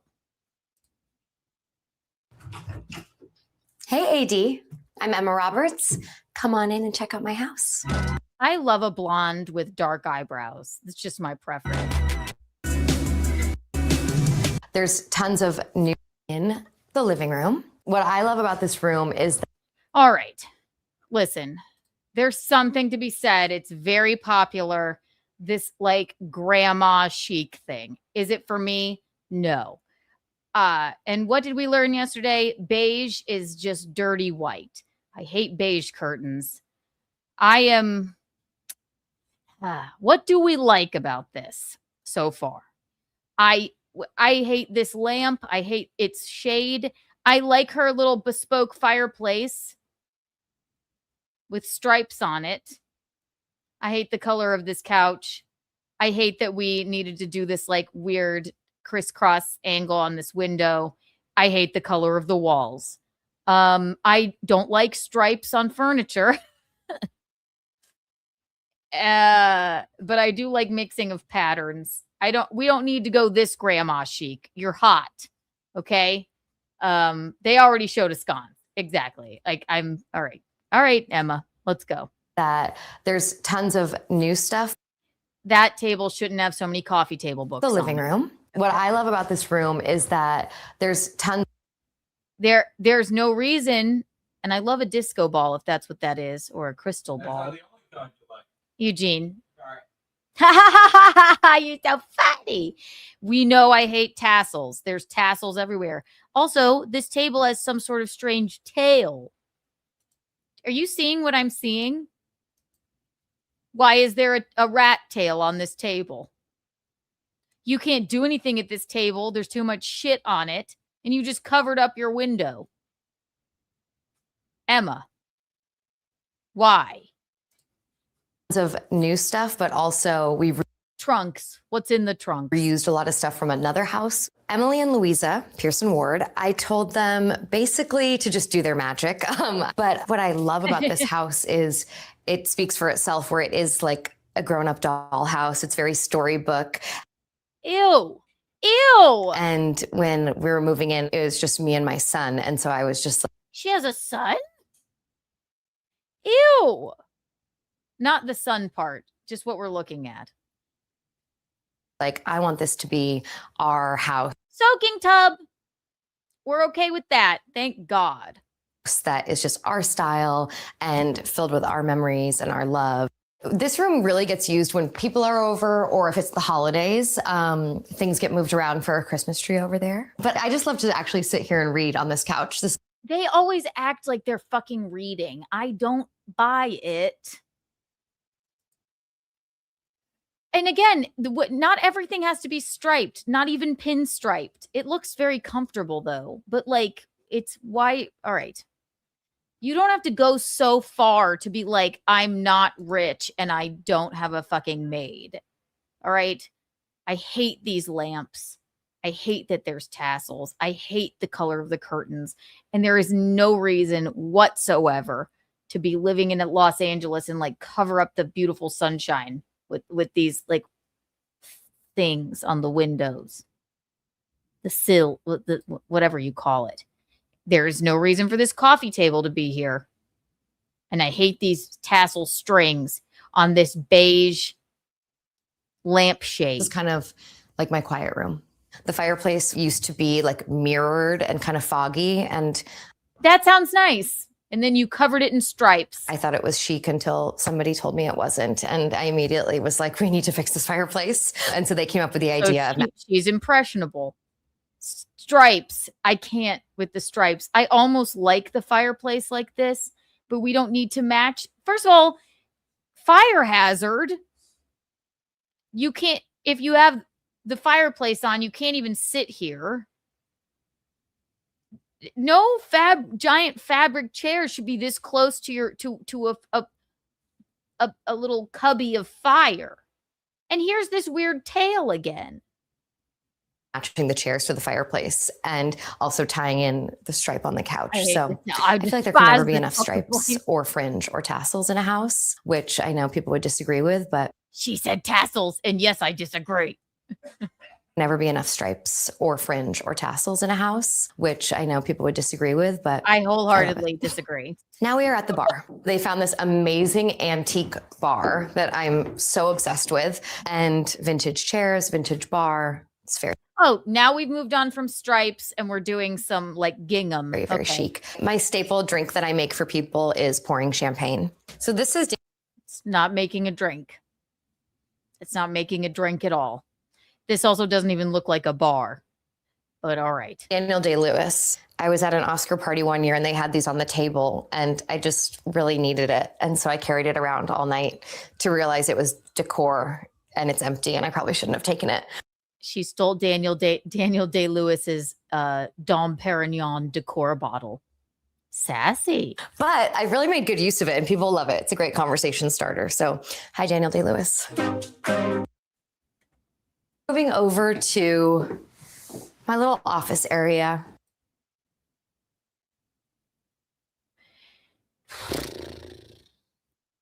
More tails. And Pearson Ward always laughs because I need a pin board. I love an inspo board. It's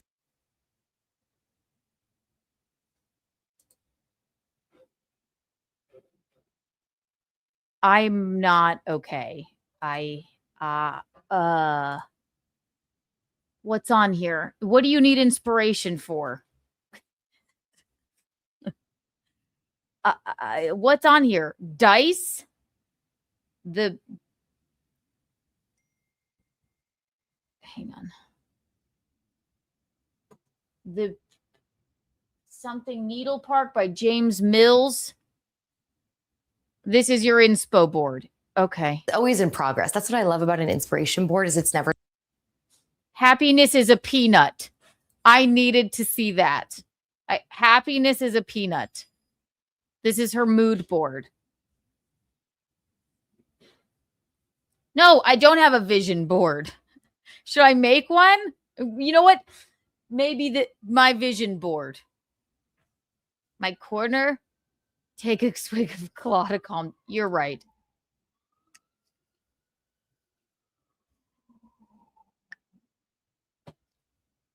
I just feel that this is ugly. Done. My favorite bookstore in the East Village, they display the books like that in little baggies pinned to the wall. So little copy from them. And yeah, just stuff that I love is on there. And then stuff I really love is behind me. I'm really excited to show you. Now she's going to show us her dolls.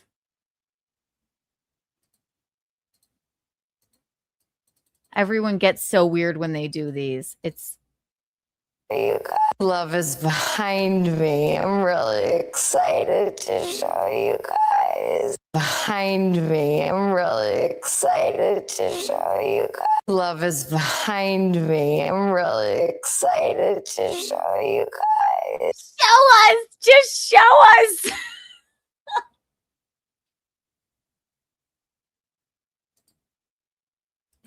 Okay. Okay, show us, show us, show us. This is also the tiniest desk I've ever seen. There's nothing on it. And then her vision board just says happiness is a peanut. Is the doll wall. Oh. I have to move this to get optimal looks at the dolls. Okay. What is her net worth? This is what kills me. Why are we moving things around to get to our dollies?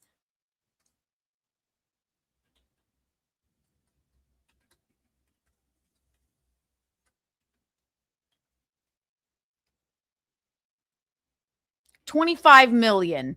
You could have a whole doll room. We don't need to move the desk. So these are the Dollykins. The Dollykins. I'm sorry. My mom loves dolls, not like this though. Like chic ones. I like dolls too. Not all in one place. I love dolls. I loved Madame Alexander dolls. One time, I have to call my mom. My mom always got me Madame Alexander dolls every year for my birthday. And one time, I'll tell you. Hi, Keanu. Hi, Mumsy, you're on the air.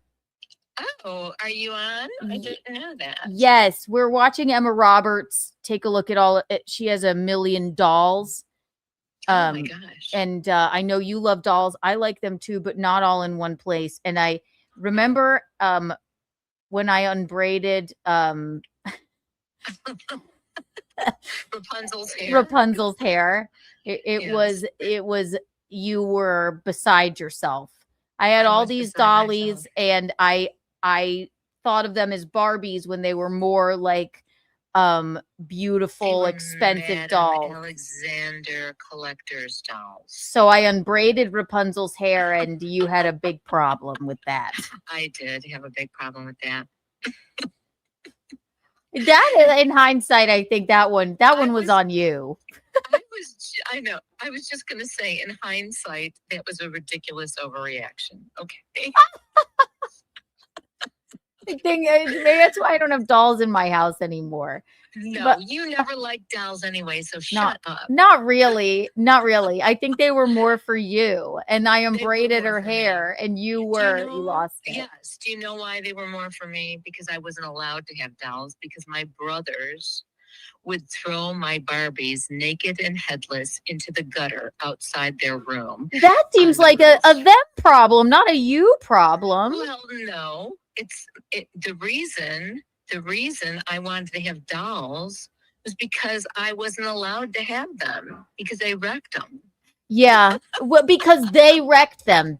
You know what? That's ridiculous. And now I understand because I didn't care about dolls. You're right. I just had office supplies in my little baby And stroller.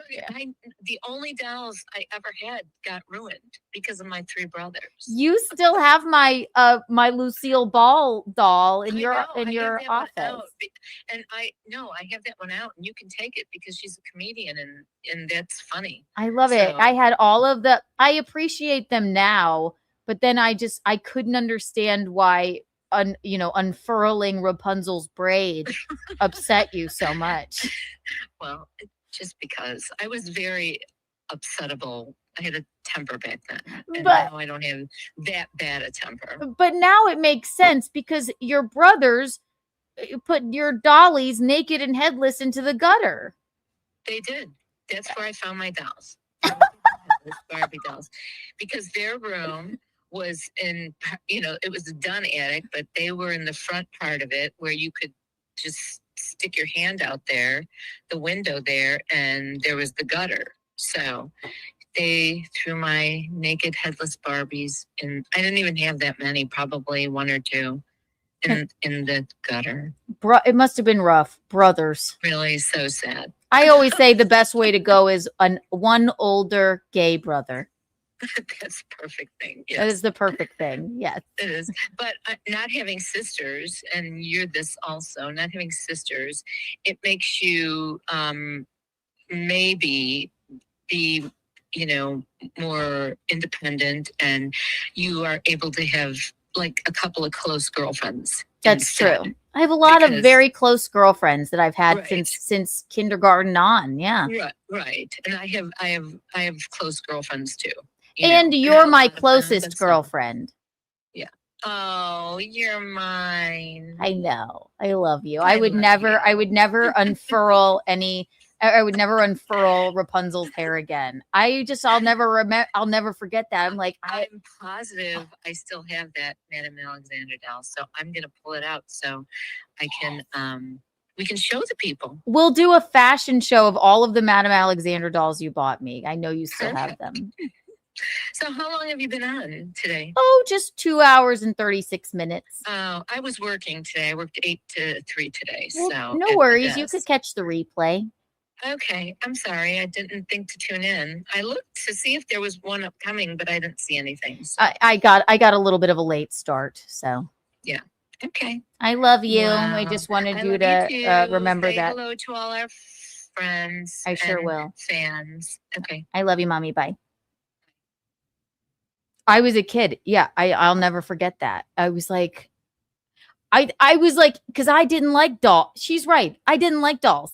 I had a stroller like for like a baby doll, and I just put notebooks and pens and pencils and staplers in it, and like I just was like very professional. I don't know, I never liked them, but she bought me these sweet Madame Alexander dolls, and then I'm like, oh well, this is how you play with a doll, you play with their hair. And I unbraided it. She was like, yes, hail Michaeline. Isn't she the best? She is. She is. Don't kiss my wife. And I love that she kept all of my dollies for me, but I don't know that I would display them in my house like this. Like Emma. I'm madly obsessed with them, in love with them. She was my first one and still my favorite. But I do love all of them. And then my most recent addition is Leggy Jill, and I got her for my birthday, and I was looking for Leggy Jill for over a This is so girly and scary. year. And then my boyfriend. They're haunting. Is it any like, I mean, they're haunting looking, right? Like a doll's eyes. They're scary.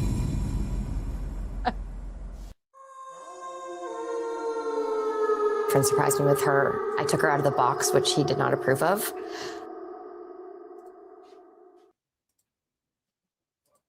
She needs to have another kid because I guess she has one boy. I take my dolls out of the box, which people get very up in arms about. But I feel like if you're gonna, aren't they scary? Or am I wrong? gonna collect dolls, you may as well enjoy them. Look at that one.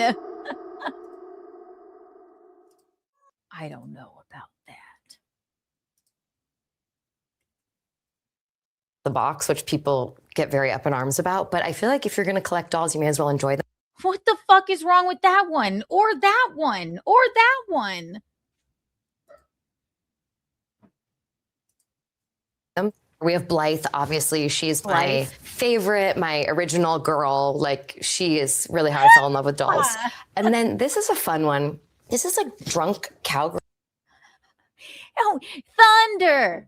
Da-na-na-na-na-na-na. Thunder. Girl Barbie. And I heard about her and I thought that she didn't really exist and she was a joke, but it turns out she does exist. Now I like her. Like, she's got like half an eyelash, fake eyelash hanging off. And she's just amazing. Like, look at her. I want one of those. She's fabulous. She's having the time of her life. When I was younger and people would be like, aren't you scared your dolls are going to come to life? I'm like, I hope that every night that they'll come wake me up. It would be so thrilling. And I would say we spend the most time in here. All right. Now what do we think? All right. Okay. There's things I like about this room. There's things I don't. Things I don't is it looks just like the other room, which we hated. Yes, this is a very comfy, it looks like a dog bed, but I guess it's an ottoman. We don't need an ottoman and a coffee table. I love these pink chairs. I love this light fixture. I hate how much sunlight she's covering up. I like the vaulted ceilings. I don't like the color of the walls. I don't like the color of the curtains. Again, beige is just dirty white. Dolls, dolls, dolls, dolls. It is the comfiest couch, very comfy chairs, TV behind you, and my son has his toys in that chest. Yeah, but your toys are on display. Why do his have to go in the chest? So this is where I'll watch TV, he'll play, we'll both play. We love it in here. There's not really much room to play. Why do we have a giant ottoman and a giant coffee table? It's like she knows she's like, yes, I know that I'm severely good looking and I'm Julia Roberts' daughter, so I have to make my home look like I'm an old woman. And there's sconces. There's fucking sconces. This lighting fixture I love. It doesn't go with anything here. You have to crawl over this. I love the velvet couch. I don't know if I would have done it in brown.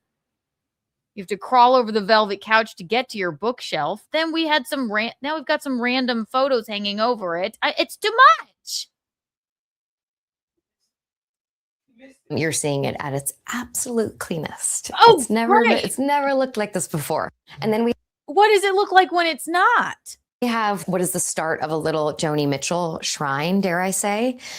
I love Yes, her so much. Julia Roberts. And then we have the overflow of books over here. Did I say also daughter? some more I meant niece. dolls. Yeah. This little Bride of Frankenstein by Mob Graves, who is one of my favorite No, that's really cute. I like that. That's cool. artists. This is a book I actually gave as a gift to my ex, but then when we broke up, I saw how much it was worth and I kept it.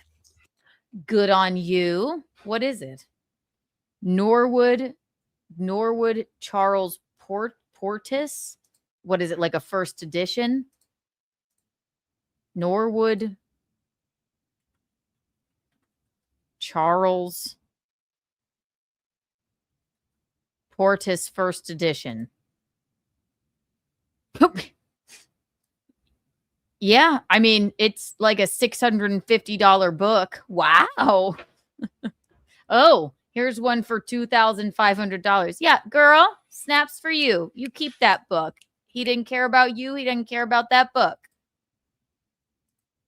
I gave as a gift to my ex, but then when we broke up, I saw how much it was worth and I kept it. I do love Restoration Hardware, and I've owned this light many times in many houses, and it always works in one room or I like a Restoration Hardware moment too.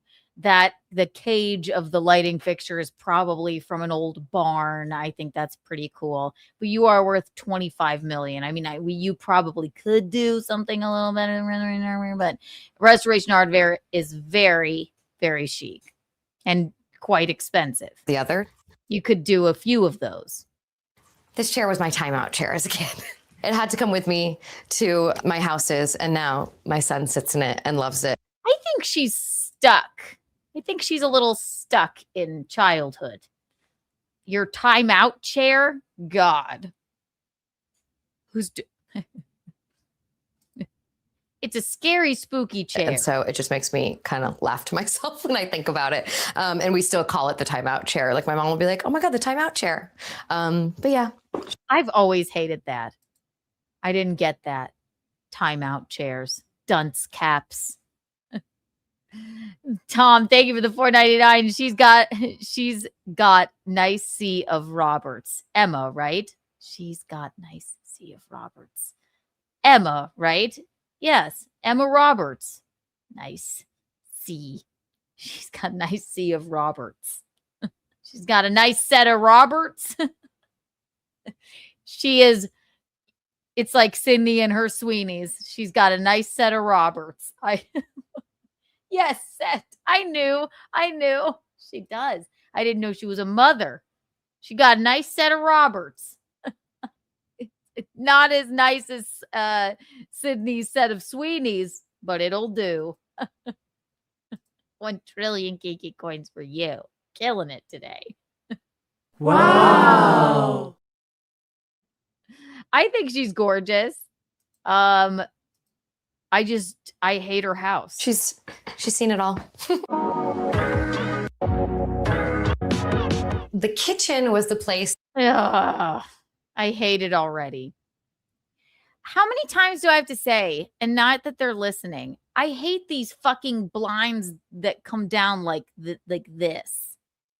And again, they're striped. The floor has beige checkered pattern. I love a banquette, but not in shit brown or like baby shit brown. All right, try and explain it to us. At first I was like, it needs the least amount of stuff. And I realized that was not true. I would never. Now, this would be the perfect home for Le Cornu, but she just has a regular old stove. And I hate these silver little sink fixtures. Or even think to put an island here. And when they told me, I was like, okay, let's do it. And it completely changed how we live in the kitchen because. Ew. What are those? What are those fruits? And a baby watermelon. Baby watermelons are all the rage in these houses. Ew. What are those like little spiny fruits? And then why not just put, okay, listen, this is what Architectural Digest does every time without fail, unless you're, unless you are the SARS guards. Why? They're crazy house. They bring in all this fruit, okay? Because there's no way she may have this weird fruit, but they placed a baby watermelon there for no reason. It doesn't need to be outside of the bowl. If you look at Khloe Kardashian's house, she has a goddamn, first of all, maybe we'll find this after this because what do we have some time. Khloe Kardashian's pantry is like, you've never seen anything like it. Khloe always has a giant bowl of baby watermelons, and then her family, then they get a giant bowl of baby watermelons. I don't think I've ever seen a baby watermelon, especially one just not sitting there by itself. I'm sure it's, the age-old thing where everyone's like, why, when you have a party, is everyone in the kitchen? And it's annoying. But this actually, it makes it so it's like fun to hang out in here. I have a very fun mug collection. Oh, boy. Why? All right. I love Halloween. I love witches. So these were a must for me. This is for Rhodey, little cowboy. These are from Danny Mud Shop, and I love them. They look like cupies. So we have a bunch of these little. Those are whimsical. Creamers. These are from Nikki Kehoe. And I don't know, they just bring me joy. Love these on a little breakfast display. Totally cute. And then there's like random stuff that I've like collected and can't get rid of. Like this Princeton College little cup that I never have once used, but I just like knowing. Dylan. Did you see the Kardashian Merkin underwear shipment had drugs? We talked about the Kardashian. They had nothing to do with the cocaine, but did it have the pube underwear in it? Do you remember the the Skims pube underwear? Were those in there? Awesome. It's in there, I collect felted things. Stop. What is that? This would be a horrible place to do drugs, right? What's that? It's like a friggin' Cracker Barrel at some point. Can we have like a crumb of like chicness? Things. This is by Laura Colors, and I got this from her on Instagram. It's like that thing at the end of Witches of Eastwick. What girls. It's what Jack Nicholson turns into. Have we never seen it, Witches of Eastwick? If you haven't, watch it. It's great. Girls. And then these are actually real cereal ads that I found like in a bin in this junk store on Martha's Vineyard. And Pearson Ward framed them like this, but I just... Yeah. Did she say jug store? Maybe that's where she got her Roberts, right, Tom? Right? Fell so in love with the idea of having like vintage cereal ads in the kitchen. I thought was super cute. I think it's cute. Okay. Now, all right, let's try and show us something that we like. And we are in Rhodes's room, and when his room was finished, I was like, wait, I want this room. He loves nature and animals, and so I wanted to make his room feel like a little enchanted forest. Okay, this is cute. All right, I'll give her this. This is cute for a child's bedroom. I don't mind that. If I had a kid, yeah, it would be like a Wes Anderson film like this. This is a fox riding a pony. I think that might be cool. I'm all right with this. Does he like it? How old is he? And they showed me this fabric first, and they didn't need to show me anything else. Pretty much everything in here was the first thing that they showed. The wallpaper on the ceiling with the gooses. I'm all right with ducks. That. Wicker. No. Because I remember when I was a kid and I had the like glow stars on the ceiling, and my mom at one point had a mural for me on the ceiling, and those memories are so seared into my brain as a kid, just laying in bed looking up at the ceiling. So I wanted to make that special for him. And then of course, Rhodey has his own little library. He loves to read, which makes me so happy. So this was mine. Well, maybe, since I have a monthly subscription to children's books that someone is sending us, I'm going to give them to my godson. But when he when it becomes too much, because we get a children's book every month. I'm not having kids. I don't know why they keep sending them. Once a month, we get a children's book. I will send them to you, Emma Roberts, once he grows out of them. As you can see, Emma, when I was little, and this I remember taking to the sink to brush my teeth with. So of course, Rhodey had to have one with his name on it, and his is cool because it actually comes out as blocks, which he thinks is very fun. I love Hopalong Cassidy stuff. I think it's so cute. One of my favorite vintage stores. Are you not going to explain what that is? What is that? Hopalong Cassidy. Oh, is it like a cowboy? Hopalong Cassidy. Don't put shoes on things like that. Okay. Hopalong Cassidy. It's called Greyford's in Montclair, New Jersey. Hey, Brad. He had this, and I bought it for Rhodes's room before I even had this house. But I just knew it was going to hang in his room wherever we ended up. Is there a scenario where we don't have a fucking beige curtain? A khaki curtain with tassels on it anywhere in this home? Anywhere? I hate blackout curtains too. I hate them. We don't need it to be that dark. Even though I'm up in the hills, there's like a flat front yard and backyard for my son to run around. And this gazebo was a big selling point, which, by the way, I should mention, this house was for rent. And I came to look at it and I was like, would they sell it? Thinking they'd say no, but they said yes. That's wonderful. They said anything for you and your Roberts. So that was kind of funny. But this gazebo they had set up with actually more of like an eating area. And that is never there. That plant is never there. Architectural Digest brought it. There's no way. I love it more as like a hang area. You'll usually find me out here talking on the phone. Now we go to the pool. This is an interesting choice. I know that I'm always like, we want not just like like an Olympic, like rectangular pool. I don't know yet if I like it or not. I like a romantically shaped pool. I don't know if we need, also, where's the sunlight? We need a little sunshine here. This looks like, well, all right. If you're into cenotes, okay. My son loves to do this little trail where he goes up there, and likes to stand on like the most looks dangerous. She said dangerous. Dangerous rock by the jacuzzi, as kids do. So that's pretty fun. I fell in love with this pool area because, it's not like your typical sleek pool area. It actually like reminds me of being a kid where you would just be like jumping off of rocks or jumping off the side of the house. I like this, but it seems impossible to fucking like keep clean. And there's no sunlight. I don't want to be swimming like in a cave in my backyard.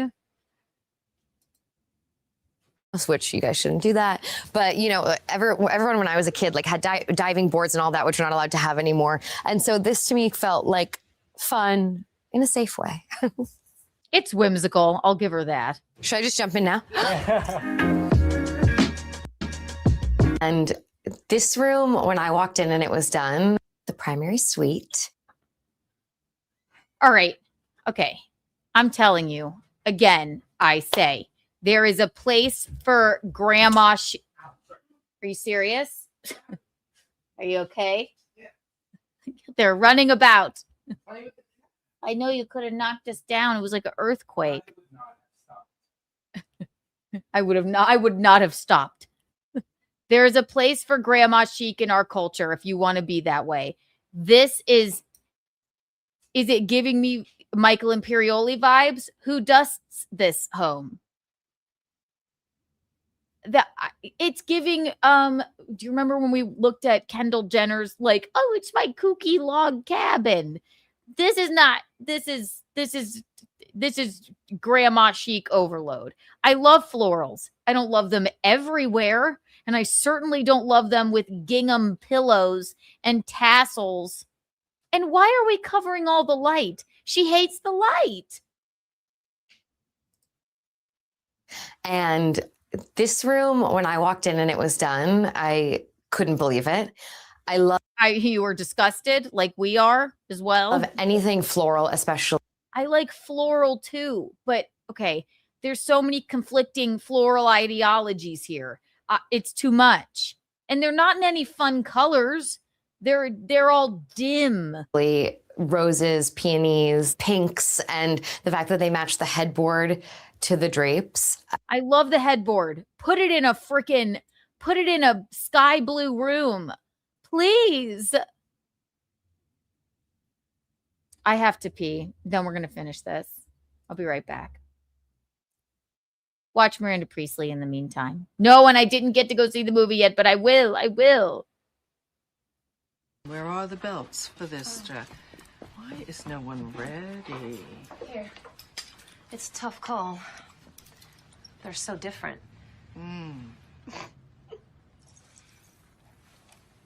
Something funny?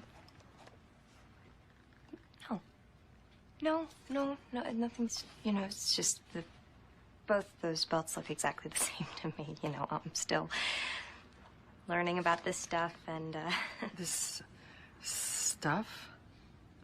Oh, okay. I see. You think this has nothing to do with you.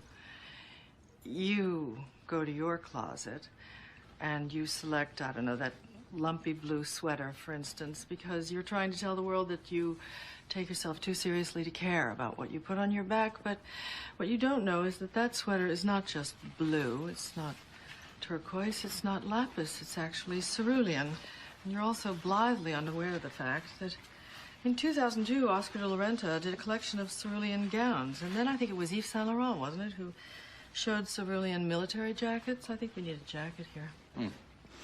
And then cerulean quickly showed up in the collections of 8 different designers. And then it filtered down through the department stores and then trickled on down into some tragic casual corner where you no doubt fished it out of some clearance bin. However, that blue represents millions of dollars and countless jobs. And it's sort of comical how you think that you've made a choice that exempts you from the fashion industry when in fact you're wearing a sweater that was selected for you by the people in this room from a pile of stuff. From a pile of stuff. All right. That's how I would describe this home. A pile of stuff. This is horrible. The ceilings are low. There's no light because she's covered it all. And I wouldn't call these like delightful florals. Her dolls probably do come alive in this house. I hate the bedding. I'm absolutely died when it's all shut. She seems so sweet, and I'm just shitting all over this, but I can't. Ew. It just looks like one big painting, and it's so beautiful. No, it does. And so cozy in here. As I said, cozy is the word I'm always looking for. These vintage lamps, these came from... I've had enough with these tassels. Las Vegas. And again, we needed more fringe. So these... I was introduced to, they're made by Pearson Ward, cord covers. That's what these fucking tails are. Why are they're everywhere. They're everywhere. Something's on fire. It always is in New York. Because how many times are we looking at beautiful pieces and then the cords ruin it? So now. Okay, yes. Okay. I hate cords. I understand. But this seems almost, okay, there's a way to maybe tack them along the perimeter of the room. Let's not make them into floral snakes. I didn't see it yet, but I will. It was my plan for yesterday. I didn't do it. And now I have to watch the finale of Survivor. Now we have an amazing solution that you'll see all throughout the house to just... They're horrible. Oh, God, look. I went to the beginning on accident. I'm sorry. That you'll see all throughout the house to just cover them with gorgeous fabric. They're horrible. It makes it almost worse. Listen, why you're worth 25 million. We haven't seen in any other home that there were just cords everywhere. I hate cords. I hate wires. Let's hide them. Let's not cover them in florals. Another genius idea that I did not come up with. Something else I love. This is awful. Why? Why? This is horrible. This isn't cozy. This is claustrophobic. Loved that they did in this room is mismatched side tables. Oh, yes, we need some things that are mismatched. Okay. And I remember when they brought them in, I was like, I love both of them. Which one are we going to use? And they're like, both. And I didn't know how it was going to look. And now I feel like I need to do mismatched side tables everywhere I go. All right, she's got a soaking tub, thank God. And again, the silver fixtures I'm not here for, but what? Oh, good, another scary face. Okay. Slash my favorite. Castle. So we're in my bathroom slash my office slash my favorite place in the world. There was. What do we like? We love the soaking tub. It's a breath of fresh air here in this grandma chic home. There is no reason to have these paintings here. The floor is horrible. The color of the walls is putrid, but she has the soaking tub. Let's let her try and explain herself, I guess. There's hardwood floors in here. So I was like, we have to tile the bathroom. And we were just going to do what? She moved her cuck chair into the shower area. Who cares? Make it look clean. And then we found this tile, this gorgeous, it's not brown. It's not red. There's no reason. Is there a reason to fabric inside of the cabinets? This is okay. And I'll say this is the best room of the house, but I still can't breathe. The lighting is off. I'm pomegranate colored. That is not pomegranate tile. And I just fell in love with it and love that we kind of added some pops of pink color. Tassels. That's not pink even. That's not pink and it's not red. Curtains kind of go with the floor. It just all came together so beautifully. No, it didn't. I usually sit here at my computer. I do some Zooms. Why? Because your mood board in the room with the dollies was too overwhelming? All right, I like her vanity. I like the color of the wood here. I love this round mirror. We'll give her that. I, read my magazines, write in my notebook. It's so funny because before when I moved in, there was just like a ballet bar on this wall. And I was like, oh, I'll do my at-home bar classes on this bar on the wall. Perfect.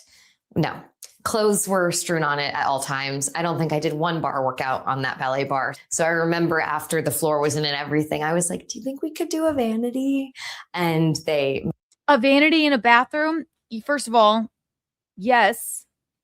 Second of all, you didn't need to ask that. Why would there be a ballet bar there?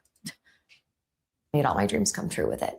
A bar cart turned bath product holder, I think is very underrated.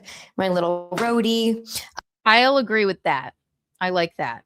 Since you didn't have a bar, you had a stolen centerpiece from Daniel Day-Lewis that was an empty Dom Perignon bottle. I do like I like a bar cart by the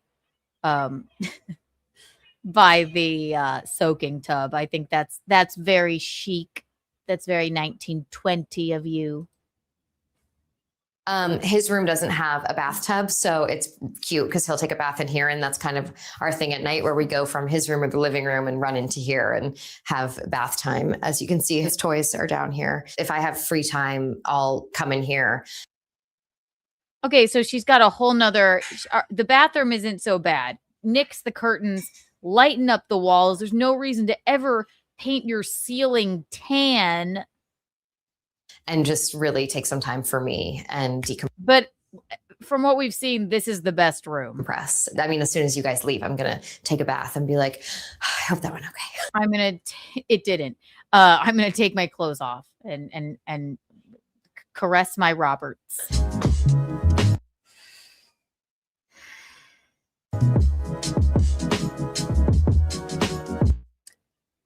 She didn't even mention this ship as a chandelier. There you have it, ladies and gentlemen. It's a little grandma chic for me. There were some things we liked. There were some things, ugh. Do we stick around a little longer? We've got some time. Eugene's show's not till 7. Did we? Let's see. We talked about Chelsea. We talked about, yeah, Emma. I don't know what to tell you here. Not one of our favorite homes that we've seen. Definitely not. Should we do one more?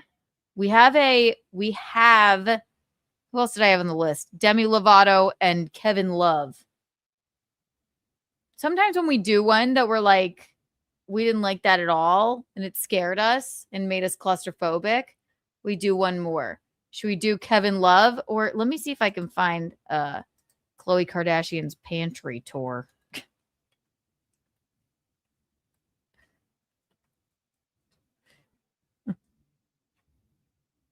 Oh. Yeah, let's watch this. This is something. It's a lot.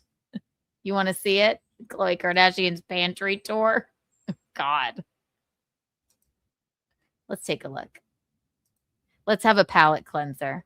Now, the Kardashians, they will always be extra. This is fabulous, but it is wild. A cleanser. Okay, a cleanser. You know what? And I think Chris has one too. Oh my God. This is 7 minutes long. That tells you how rich they are. I love it. This is opulence and scary. Let's take a look. Welcome to my crib, my pantry crib. Okay, you guys, I'm not kidding, but I have been getting requested for years now for me to give you guys a tour of my pantry. So that is what we're going to be doing. God damn, she looks good. Jesus Christ, Khloe. Today, this is where all the magic happens.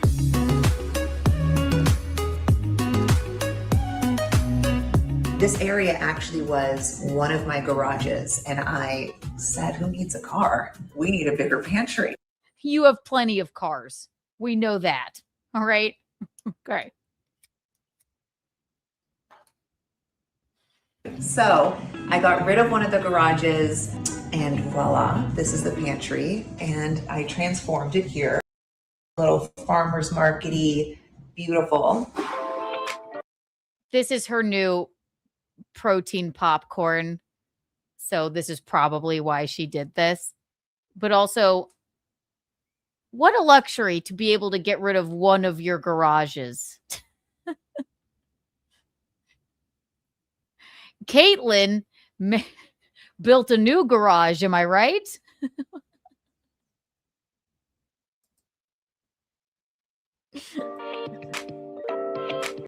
Yes, let's get, this is Khloe's new popcorn. It's called Cloud. It's protein popcorn. I did it. At the bottom, I have chips and popcorn and snacks because my kids are little and shorter. So I want them to be able to grab and go. And then the higher we get, the more adulty we get, like condiments. Olives for martinis for Kris Jenner. And then I have different sections, different containers. And then at the very top, I do backstock. And then very top. You do what? Backstock?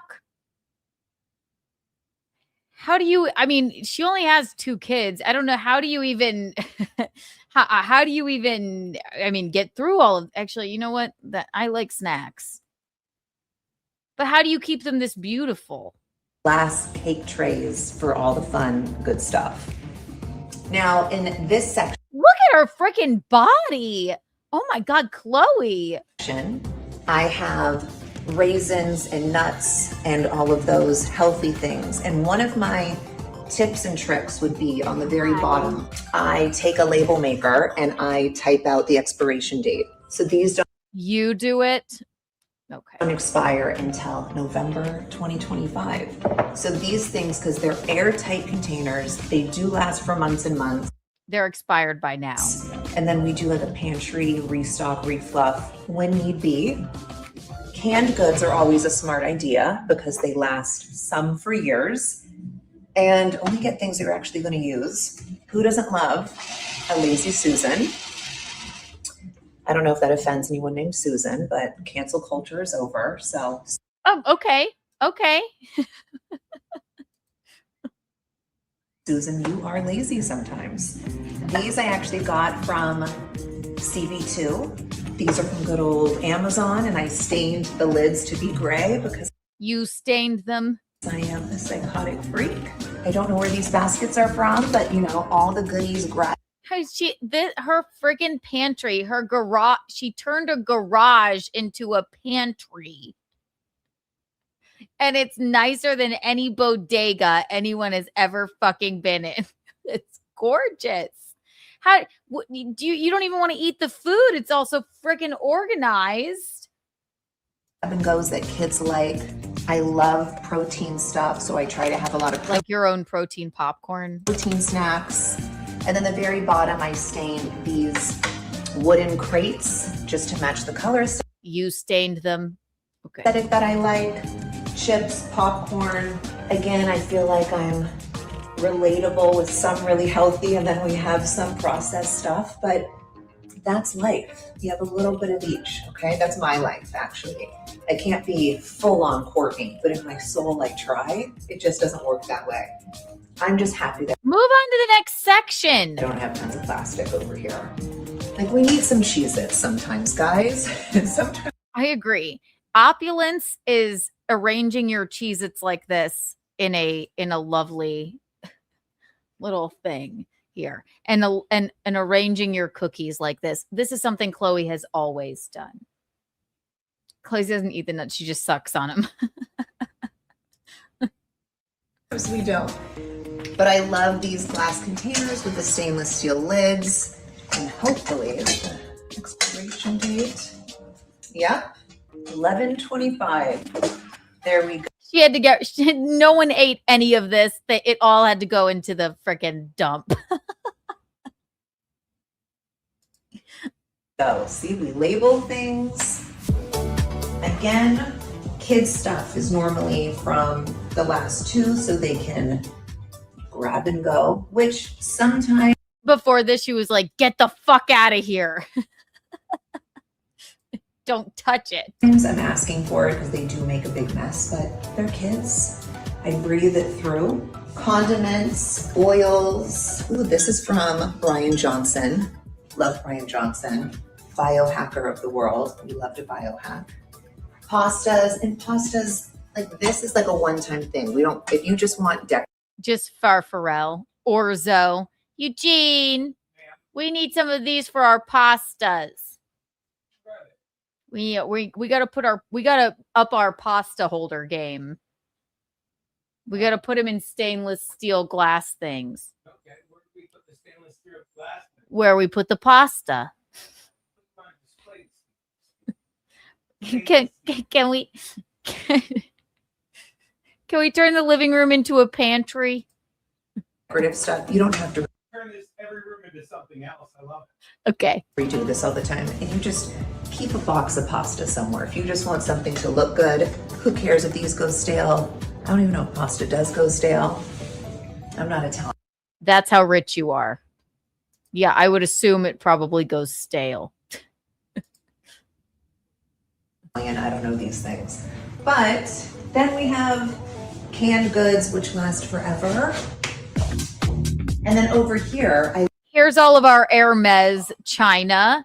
Oh, she even keeps fruit in the pantry. Her entire pantry looks better than Emma Roberts's entire Grandma Chic home. This is a fabulous pantry. It is. I love a cutting board. Again, she turned a garage into a pantry.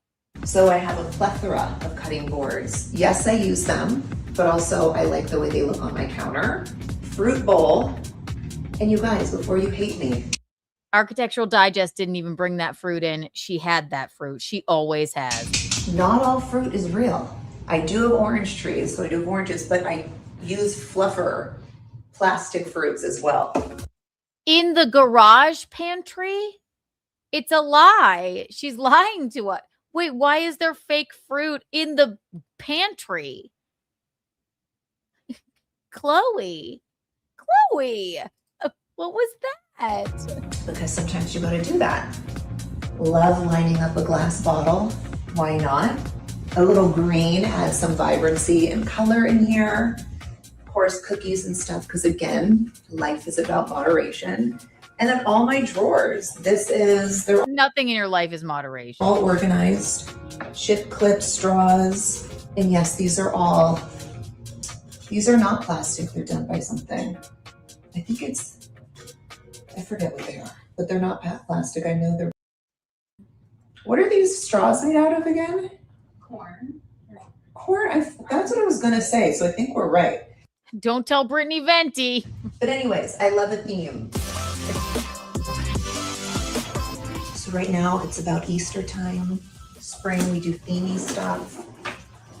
This is a little candy drawer, again, moderation. Fruit. My dreams. And ring pops. And then we love to bake in this house, so we have a lot of sprinkles and baking stuff, so on and so forth. She's a fun mom. Of the moms, of the Kardashian moms, she's a fun mom. You want to bake something? Just open up this drawer. Let's get into it.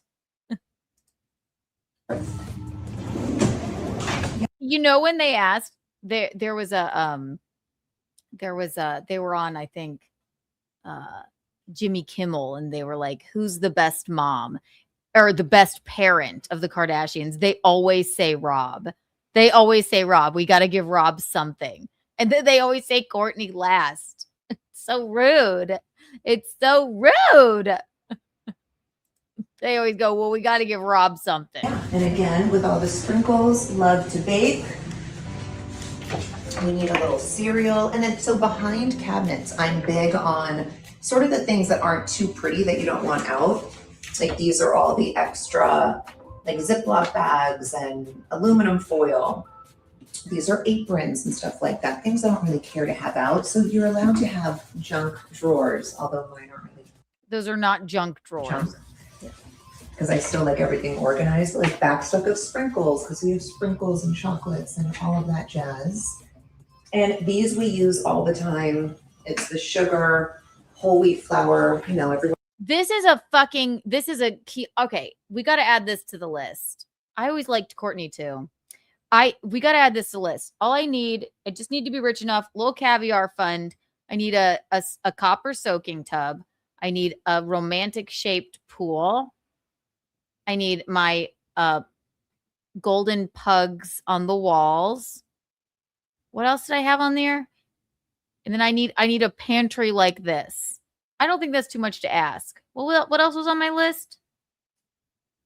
Caviar fund, copper soaking tub, the romantically shaped pool, the golden pugs. We need a marble slab island. And then I need 2 garages so that I can turn one into a candy store. I don't think that's crazy. Oh, an emerald hallway. Yes. With lots of peacock green, like a whole hallway that is emerald. Thank you, Doodle. One's on a baking bread kick. And you got to have all the stuff, confection, sugar, cornstarch, more cutting boards for different. She has a cutting board fetish. Oh, she has a snow cone. And I think that every inch of space in any room can be usable space. You just have to be creative with it. If you don't have counter space for cutting boards, hammer it into a wall and keep them there. They're not and then only to my studio. usable, but they're also pretty. And then glam room, closet, studio. Yes. A good old snow cone machine. Because who doesn't love snow cones? She ate. This is her whole ad for her new popcorn. I have not tried it yet, but it is at Target. Yeah, I need that. I don't think that's too crazy. I don't need to be Kardashian rich yet, but you know. I told you that was I think Chris has one too. Hang on. And I think Kim has one too. They're all crazier than the next. We've watched her Open Door AD. Kim Kardashian's Pantry. Kim's is even crazier. Should we watch it? Kris Jenner's organized fridge. This is so much.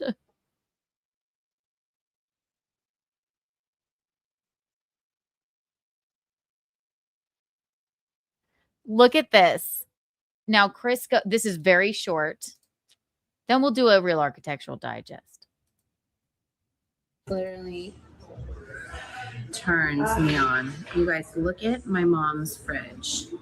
It is filled with greens. This makes me.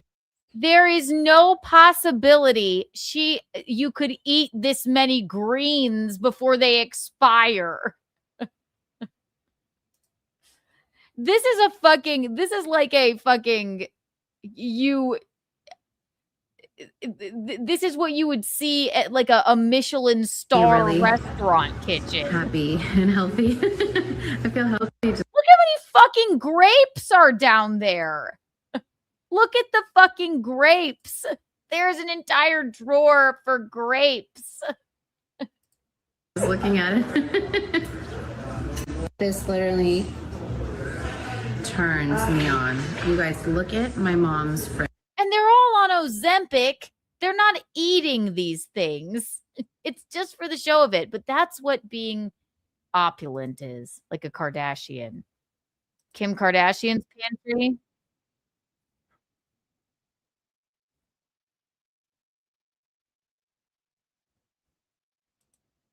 Hers is basically like Khloe's, but more like it looks like a Skims ad.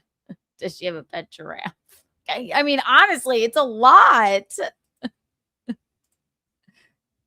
Hang on. Let's see here. All right, one more architectural digest. We're feeling like let's hanging out. Let's hanging out. We're feeling like hanging out, right? Let's do it. We need a palate cleanser because we hated Emma Roberts' home. We love to do the architectural digests that are of sports players that I have no idea who they are. What was his name? Kevin Love. We love Kevin Love.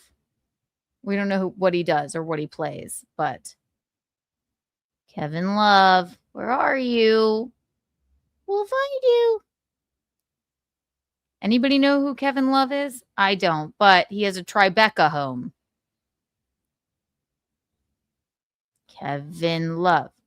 Kevin Love. Do. Kevin Love. Okay, let's find it. Open door.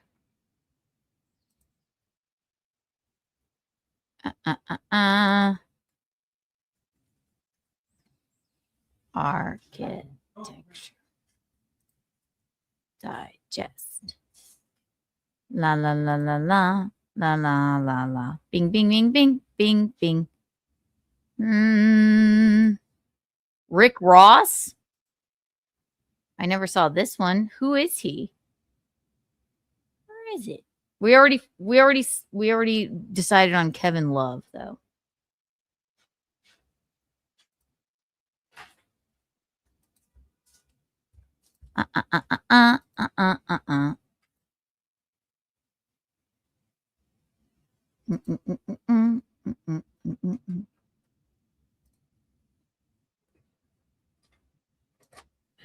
Oh, Kevin Hart's stylish. We were talking about Kevin Hart. All right, no, come on. Kiki. Kevin Love. Kevin Love. Where are you? Kevin Love. Do.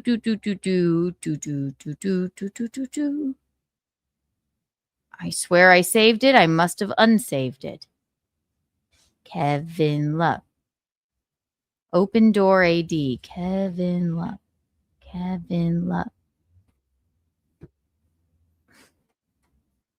Come on. Really? I just watched. I can't find this.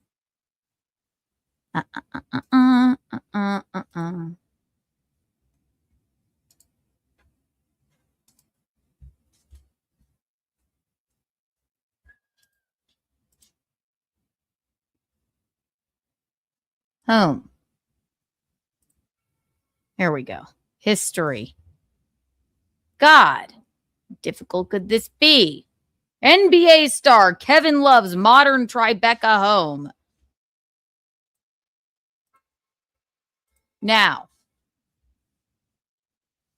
the sports players always, he starts out without the wife.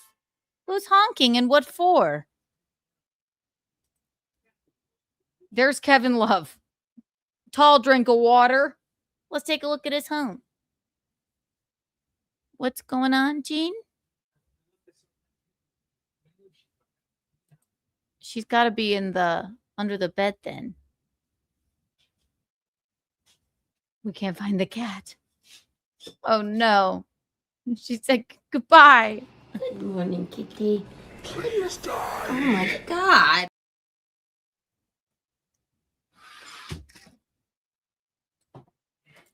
Let's see what's doing. Now I have to know where the cat is. She's under there. It's fine. I just don't know where she went. she got annoyed. I hate Kevin Love. Okay, let's see. Happy to have you guys here. Let's go check out my place. Journal that I would have New York City because when I was 7. So initially I chose New York City because when I was 17, 18 years old, I actually wrote in a journal that I would have a New York apartment by the time I turned 30 years old. So when I was 29, actually only a few months before. Does anyone ever see like extremely tall? She's under the bed. I found her. We found the cat. You know what? Who was it that said to me? God. Who brought this to my mind? His name is God. I can't remember his name. He's got a show on Sirius. We used to do it all the time. He's like, I'm like, gosh, you're so tall. He's like, do you ever see any really, really tall old men? Like, we die young. And I thought, I'm like, you're kind of right. Or maybe they just get shorter. I don't know. Also, if you're this tall, imagine like you have to play basketball, right? It's like cheating. If you're not, what? No, if you're that tall, you may as well play basketball, right? I wonder who he plays for. How come I'm not doing porn? No, it's not. Yeah, Gene, you're like a kickstand. You're confusing me with your brother. Can you fix the thank you. I can't stand that. I mean, am I right, ladies? Kevin Love. First of all, look at his little sweater. He's very tall. He is very small. Kevin's wife Molly loves Kevin. Really? I'm like, well, I don't know how he's aging. Well, he's gonna show us his home. What team does he play for? Last I heard, Cleveland. He was always Cleveland. Well, he lives in Tribeca. 30 is June 13th of that year. My birthday is September 7th. Oh wait, I had signed, taken the keys, and kind of the rest is history. So that was a Kevin dream come true Love for me. All right, so this is something that kind of, I guess not in my life, but when people come in here, it kind of gets. Here's what I'll. The who? Utah. He is tall. You tall. He went from Minnesota to Cleveland forever to Miami, and this is his first year on the Jets. Not that you care, but I care. Who is it? God damn it. It's the guy from I used to do his show all the time. He's a friend of mine. It's serious. This is serious. He just pointed out to me. I'm like, oh my gosh, you're so tall. Because I forget, because when we would do the show, he'd be sitting. Oh God, it's gonna kill me until I figure it out. But yeah, I'm like, yeah, you never see really, really tall old people. Their cardiovascular system works harder, common for them to die of heart disease. So right, if you're Lamar Odom, you know, don't maybe take it easy. Overlooked. And that is But what I like about him here is he's excited to show off his home. He doesn't have the wife there. I guess she comes in later, but oftentimes it's like for the wife. Like, I want to do an architectural digest. This guy seems like genuinely excited to do this sort of like kind of like, I just want to show you what I got going on. the Macintosh record player here. This is one of actually a 30th birthday present, but something that I had to have. Music is such a huge part of my life. I feel like a lot of people know that my uncle is Mike Love of the Beach Boys. Oh, okay. His uncle is from the Beach Boys, Gene. We didn't know that about you, Kevin Love. Wouldn't it be nice to be taller? Then we wouldn't have to be so short. And wouldn't it be nice to play basketball if you are above 5'4"? My cousins are the Wilsons, so I think that kind of leveraged me and put me into a space where music always had to be a part of my life and kind of helps tell that personal narrative in a big way. Oh, I'm sorry, I can't play that. He was excited. Space, but also, What do we like about this? and in this space here, we wanted to be able to.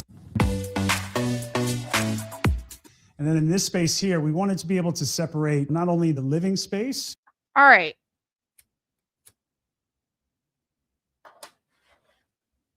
It's a little muted for me, but it's not, it's very gender neutral. I know that he has a what? John, thank you, Tom. John Fugelsang, for Christ's sake, I could not think of his name. Very lovely guy. Thank you, John Fugelsang. I just remember we went to the Serious Christmas party. I'm like, I forget how tall you are. He's like, do you know how? Yeah, like us tall guys, we don't live a long time. I was like, that's you're right. You don't see people in the villages that are like 6'7", do you? I don't know why that came to me. Thank you, Tom. But also make it some sort of like a screening or TV room where we can watch our shows, we can watch our movies. I'll jump over here and from 2016. So this moment was when the game clock finally went off. Everything struck zero. We had won the game, and I think a number of us embraced after this. And this is one of my favorite photos from that time because you just see complete elation from coming back from 3-1. Cleveland having a 52-year drought of a major sports championship. You're explaining this too much. That went into that. Okay. It was just a really special time and something that I'll stick out for the rest of my life as, you know, the year that we won the championship. You can never take that away from us. As I said, really cool way to separate the space.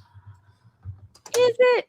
It doesn't really separate the space. It just covers up your TV for no reason, but all right. Whereas it turns into kind of like a little screening area. I like how excited he is about this. I do like that he's excited about it. That's cool. You see a lot of like women drag the men into doing it and then it gets awkward, but he likes it. So we thought this was a really great use of the space and something that could kind of change at the drop of a hat. And then I got to mention these, you know, these amazing Navajo print carbon fiber Ralph Lauren chairs. And it's funny because we were trying to expedite the process and finish. He has Navajo print carbon fiber chairs. Thanks. I married you. You married the best girl ever. Thank you. This guy was probably like, he wanted to be an interior designer. And then he was so tall that he had to play basketball. Not bad.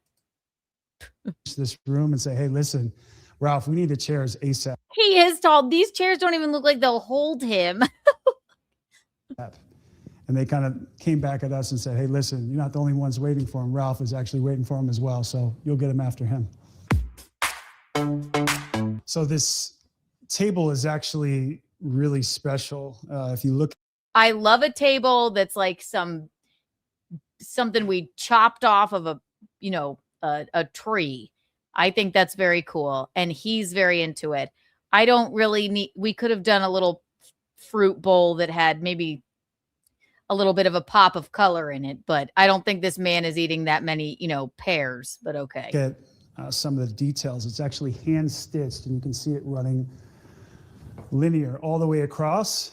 And who knew you could do that? It's like the staples they put in my head when I ran under. It's I don't know, hand stitched underneath. So they took these two pieces of wood and just made it a really beautiful centerpiece and table. So I love the idea of having a sculpture in this space, especially in taking advantage. That's a horrible sculpture. That is stupid. Also, you are not, for an NBA player, you are not on the top floor there. You're like on the second floor. I find that odd. Right? I mean, he's right on like probably the West Side Highway over here. Of some of the square footage and having an Anthony Gormley. Let's look up his net worth. We're looking up Kevin Love's net worth. $100 million. $100 million. Oh, fuck. $100 million. Bitch, you need to be in the penthouse. Why are we on the second floor of this apartment? What? Sculpture was it's a hideous sculpture. Get off of it. And making us kind of conceptualize our space and look inward beneath the skin. And that's kind of work that I've been doing over the past. He's deep. He wants to look beneath the skin. Several years. I kind of bought it, not even considering that at the time. And I love how the light hits it. The second bedroom, but I wanted to make a space for me where it could be like a safe haven. I decided to make it an office for myself, a place where I could work. All right. Remember when I said it was sort of gender neutral before? It's a little, I mean, it's his house. It's his house and we're all just living in it. This is it's very boy. Okay. I like it. It's more of a bachelor pad, a very tall bachelor pad. But okay. Outside of the lines and outside of the realm and the world of basketball. So I could come here and work on, many other different mediums and things that, I love, but a lot of. Well, he's like an artist. This guy, the last thing I feel like I'm sad for him. I feel like I'm tall, so I have to play basketball, but really I wanted to be a poet. I feel horrible for him. He's like, I wanted to work on a lot of other different mediums. Maybe I wanted to be a sculptor, a ceramist. Maybe I wanted to be a poet, but I was tall. And being tall got me $100 million in the bank. But I could have been Jackson Pollock. Journaling, a lot of reading, a lot of working, on my fund, and more than anything, just a creative and safe space where I can come and really just he wanted a safe space. Be myself. So this is probably my be myself. I feel terrible for Kevin Love. He's like, I fucking hate basketball. I wanted to be a poet. This is the only place he can come. The locker room probably isn't a safe space for him. They're like, we saw your architectural digest, you stupid gay wad. He's like, stop it. I wanted to be an artist. I just happened to be so tall I could dunk. I'm giving him a whole backstory that he probably is like, shut up. It's not true. Piece. Why I chose to put it here is because it's so powerful, especially in the context of the world that we're living today, whether it be COVID, whether it be social injustice, even the wildfires out west. Oh, this says all of that to you? This piece says to him, COVID, the wildfires out west, and social injustice. Okay. You can't talk to Spencer Pratt about it. I went like this. I'm serious. He just wanted to be a poet, though. I'm just so tall. I had to play basketball. All my teammates make fun of me because thinking about social injustice the whole time I'm dunking. All the way through the election. It just shows you that this time that we're navigating becomes more and more complex. And I think that's really what Rashid Johnson wanted to show here. I mean, it's very, very unique. And he's very unique in his own struggle. But it doesn't look very unique to me. It looks like chalk pastel over and over on a giant canvas, but I don't know. I mean, this to me doesn't say social injustice, COVID, or wildfires out west, but listen, we are not in the artist's brain. So, but also understanding like that we all share this anxious audience. We all share these anxieties. And while that does hold true, that each person individually is suffering in their own right as well. So I want to mirror Rashid's piece. This guy's deep as he is tall. All right. Go off with your bad self. I love it. Okay. Yeah. All right. With Gordon Parks' work from the 1950s, and he did a series of a number of these photos of segregation of the South.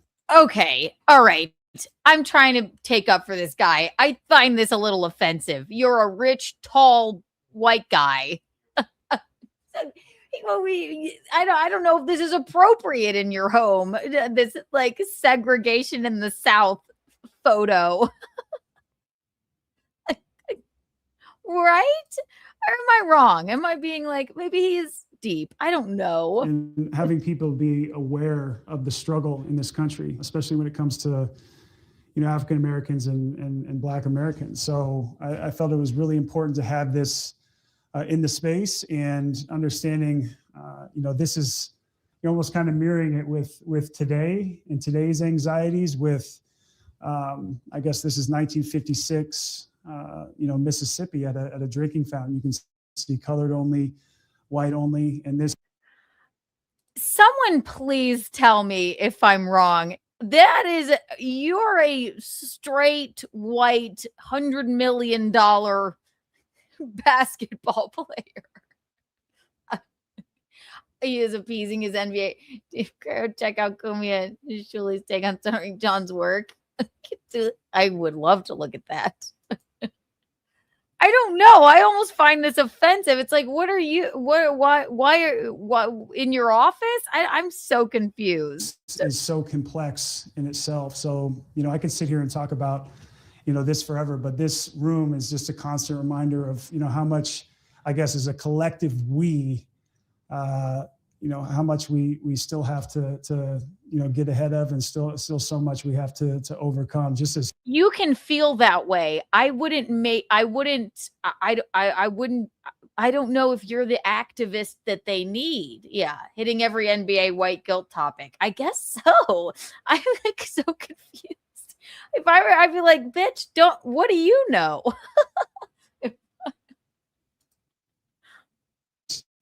humans, as you know, it's Black, white, or other. It's just really powerful to be in this room and, you know, find inspiration and know that our job is not done. It's not finished. All right. My late grandmother who passed, a big part of my story. You know, while it seems to be a little bit of heaviness in this room, it also is a very inspiring place where I come to get to work. I don't really get to rest in here. I like to get to work and start to build things. And I know that, you know, these people are part of my story and they'll be with me to the end. So that makes it fun. All right.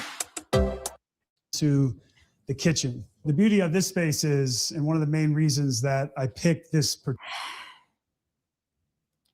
It's a little muted. What do we like about it? I don't like two islands. I'd rather have just like one giant one here. I don't know. I like the white marble. Particular floor and unit. Now tell us how this room makes you feel. Okay. Was because of the sight line. I really love the idea of looking at the trees, the water, the cityscape, and the sky. Still feeling like we were super grounded in New York City in a major way. And the beauty of buying this place pre-built was that we got to have some sort of saying in the construction. The biggest undertaking that we did and we were able to actually get done was opening up this sightline in the kitchen. He's so fucking tall. What you need is you need a house in LA or wherever you're playing. Like, you're so much taller than the friggin' islands. Wouldn't you make the, I don't know. His head's going to touch the friggin' ceiling. Supposed to be a wall here all the way across. We rewrapped the hood, and then if you come over here, little baby girl Vestry comes and eats her food in the morning. We might come down. That's cute. Take a little seat, read, finish text, finish. They're all reading, apparently. Emails, and just take advantage of the space. So this bench was finish awkward. emails. Take a little seat, read. You don't seem comfortable at all. I do like the little doggy bowls like hidden. That's cute. Food in the morning, we might come down. Take a little seat, read, finish text, finish emails, and just take advantage of the space. So this bench was a very, very big deal for us. And then, of course, in any kitchen, if you spend I bet they don't put you on the bench during the games because you're very tall. Anytime around me, you got to have wine. It's one of my favorite bottles. It's a good year, 2010. Chateau Matoum Rothschild. I hate trying to say the names. I think JJ Redick and I had talked about that at length, but also an AD alum. We've shared a lot of wine together, shared a lot of wine with my friend. It pales in comparison to Jimmy Butler's wine collection. I mean, why even try? And one thing I always say, if you're with me, you're going to eat well and you're going to drink well. So a lot of great bottles here. As you can see, some of the And I will tell you about the social unrest in the country. inventory is out because COVID has been a time where we've shared a lot of bottles. This is actually the third bedroom in the place. Really love the reclaimed oak here. It's actually Reclaimed oak, guys. Let's just slap some reclaimed oak up on the guest bedroom wall. Yes, because then when you come in and you have a house tour, you could say this is reclaimed oak. Okay. All right. Kevin Love. out of Oregon. Just amazing to always have a feeling of the elements around. I mean, When you say reclaimed oak for no reason, that oak is not a table. That's you just chop down a tree and put it on a wall. I mean, is that what we're saying here? I was all for him. I was like, I thought he wanted to be a poet, and now he's very tall. He lives on the second floor for no reason, and he's all about social injustice as a straight white man. Okay, here we go. I come from a place where Pacific Northwest, there's just pine trees, Douglas firs, all sorts of wood. That's the reason for the sweater. Everywhere. So to have that component, I just always love having it around. It feels like a breath of fresh air. It gets pretty dark in here as well because it faces the courtyard. Sometimes I come in here and just shut off, take a little nap, but we need people to rest if they're coming to visit here because New York can be fun. Bedroom, kind of a his and hers across the way. Open this up a little bit. Way too small of a closet if you've got a his and if you have a hers. Custom Ralph pinstripe suit, double-breasted, can't go wrong. Listen, it's not that I'm a Yankees fan. I love New York. I think the luxury and the best thing that New York has going for them is they're New Yorkers. So I love that. And then just a number of Was that a slight? I don't know. pieces across the board. Army fatigue, love my denims, but I'm a hoodie, flannel guy. As you can see the trees here as well. There's just a lot. He's so awkward. I love that he wanted to do this, but he's so strange. Lot to this space that I really love, and the idea of taking advantage of this closet because it's few and far between when it comes to New York City. That is that is a teeny tiny, it's not even a walk-in closet. You better show me a fucking soaking tub for your, girlfriend or wife here and a glam room somewhere. So I mentioned briefly a few times just bringing a number of places in my life to the fold here in the apartment. So this is done by people in Cleveland. So we had to bring them into the fold and just add to that rugged and rustic feel to the apartment. Pendleton prints, just reupholstering this bench in a way that it was still very functional, but. All right. Okay. Well, we love an exposed brick moment. It's very New York chic. There is nothing. Does the woman live here with you? There is nothing. This is a very boy run home. And I don't mean that in a bad way, but it's very bachelor pad. And there's no reason for these. What is it? A sconce for plants? Why cover up the exposed brick if we're just going to put some moss up here? Yeah, this is like a freaking, yeah. I want to live in a J. Crew. Okay. All right. The aesthetic here is crazy. We love this. And then matching it in a lot of ways with Vestry's bed. So this was made particularly for her. She loves it. We can put this anywhere in the apartment. She's going to go sit on that. Another beautiful thing that we wanted was got some Edison bulbs. Okay. Exposed brick. Just adds a certain element and a certain feel that makes you feel like you're in the grittiness of New York City. This is the primary. This is a horrible apartment for somebody so rich. I'm sorry. It is. It's like every room is teeny tiny. You can barely like clear the doorways. What are we doing here? I get the feeling he just can't be himself. I don't know how I feel like he doesn't know how to be himself. I agree. He doesn't know what he took us into his office, told us about social injustice and COVID and the wildfires out west, which has nothing, literally nothing to do with him.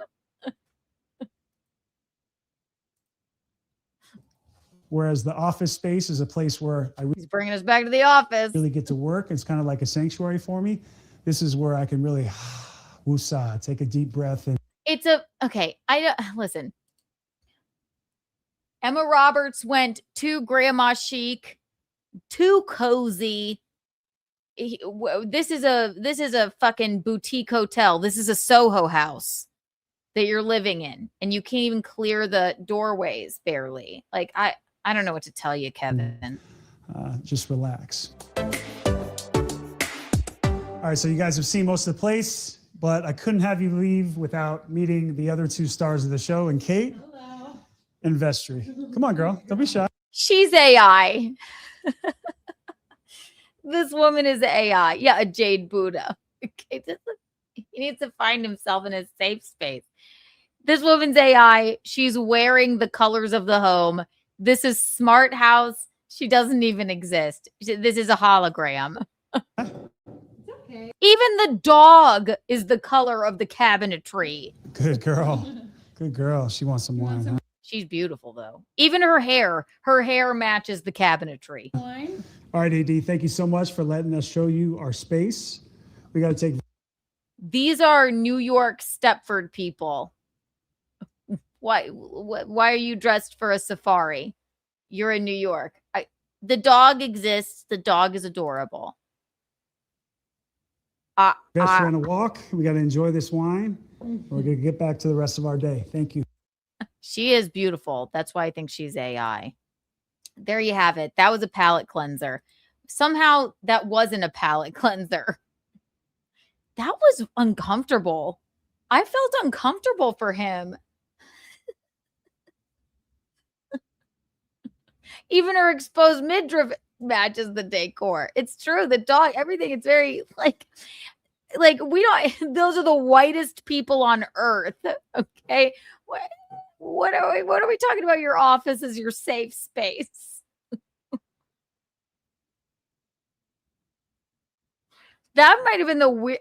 I don't know. That's like up there with one of the weirdest ones I've ever seen. That was very odd. Very odd. Up here with Maggie Gyllenhaal. Why?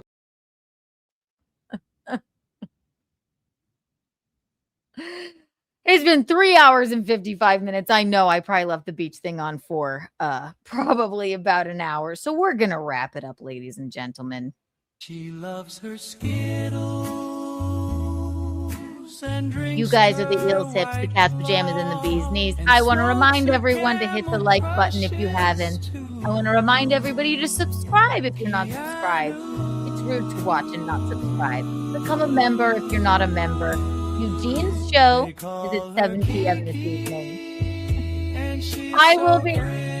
Oh, and tune in to Garrett and Steve. They're definitely going by now. They've probably been on for an hour and a half. Thank you for all the super chats. Thank you for all of the love and light and happiness. I will be. We got to get a cooking with Kiki for you this weekend, and we have a new Keanu cast coming out for you very shortly. You guys are, as always. Oh, and I will probably do a pop-up stream this weekend. All right? If you want to see me do live stand-up comedy, always refer to my Instagram where I post most of my dates, Keanu C. Thompson. You guys are, as always, the eel sip, the cat's pajamas, and the bee's knees. Kiki out.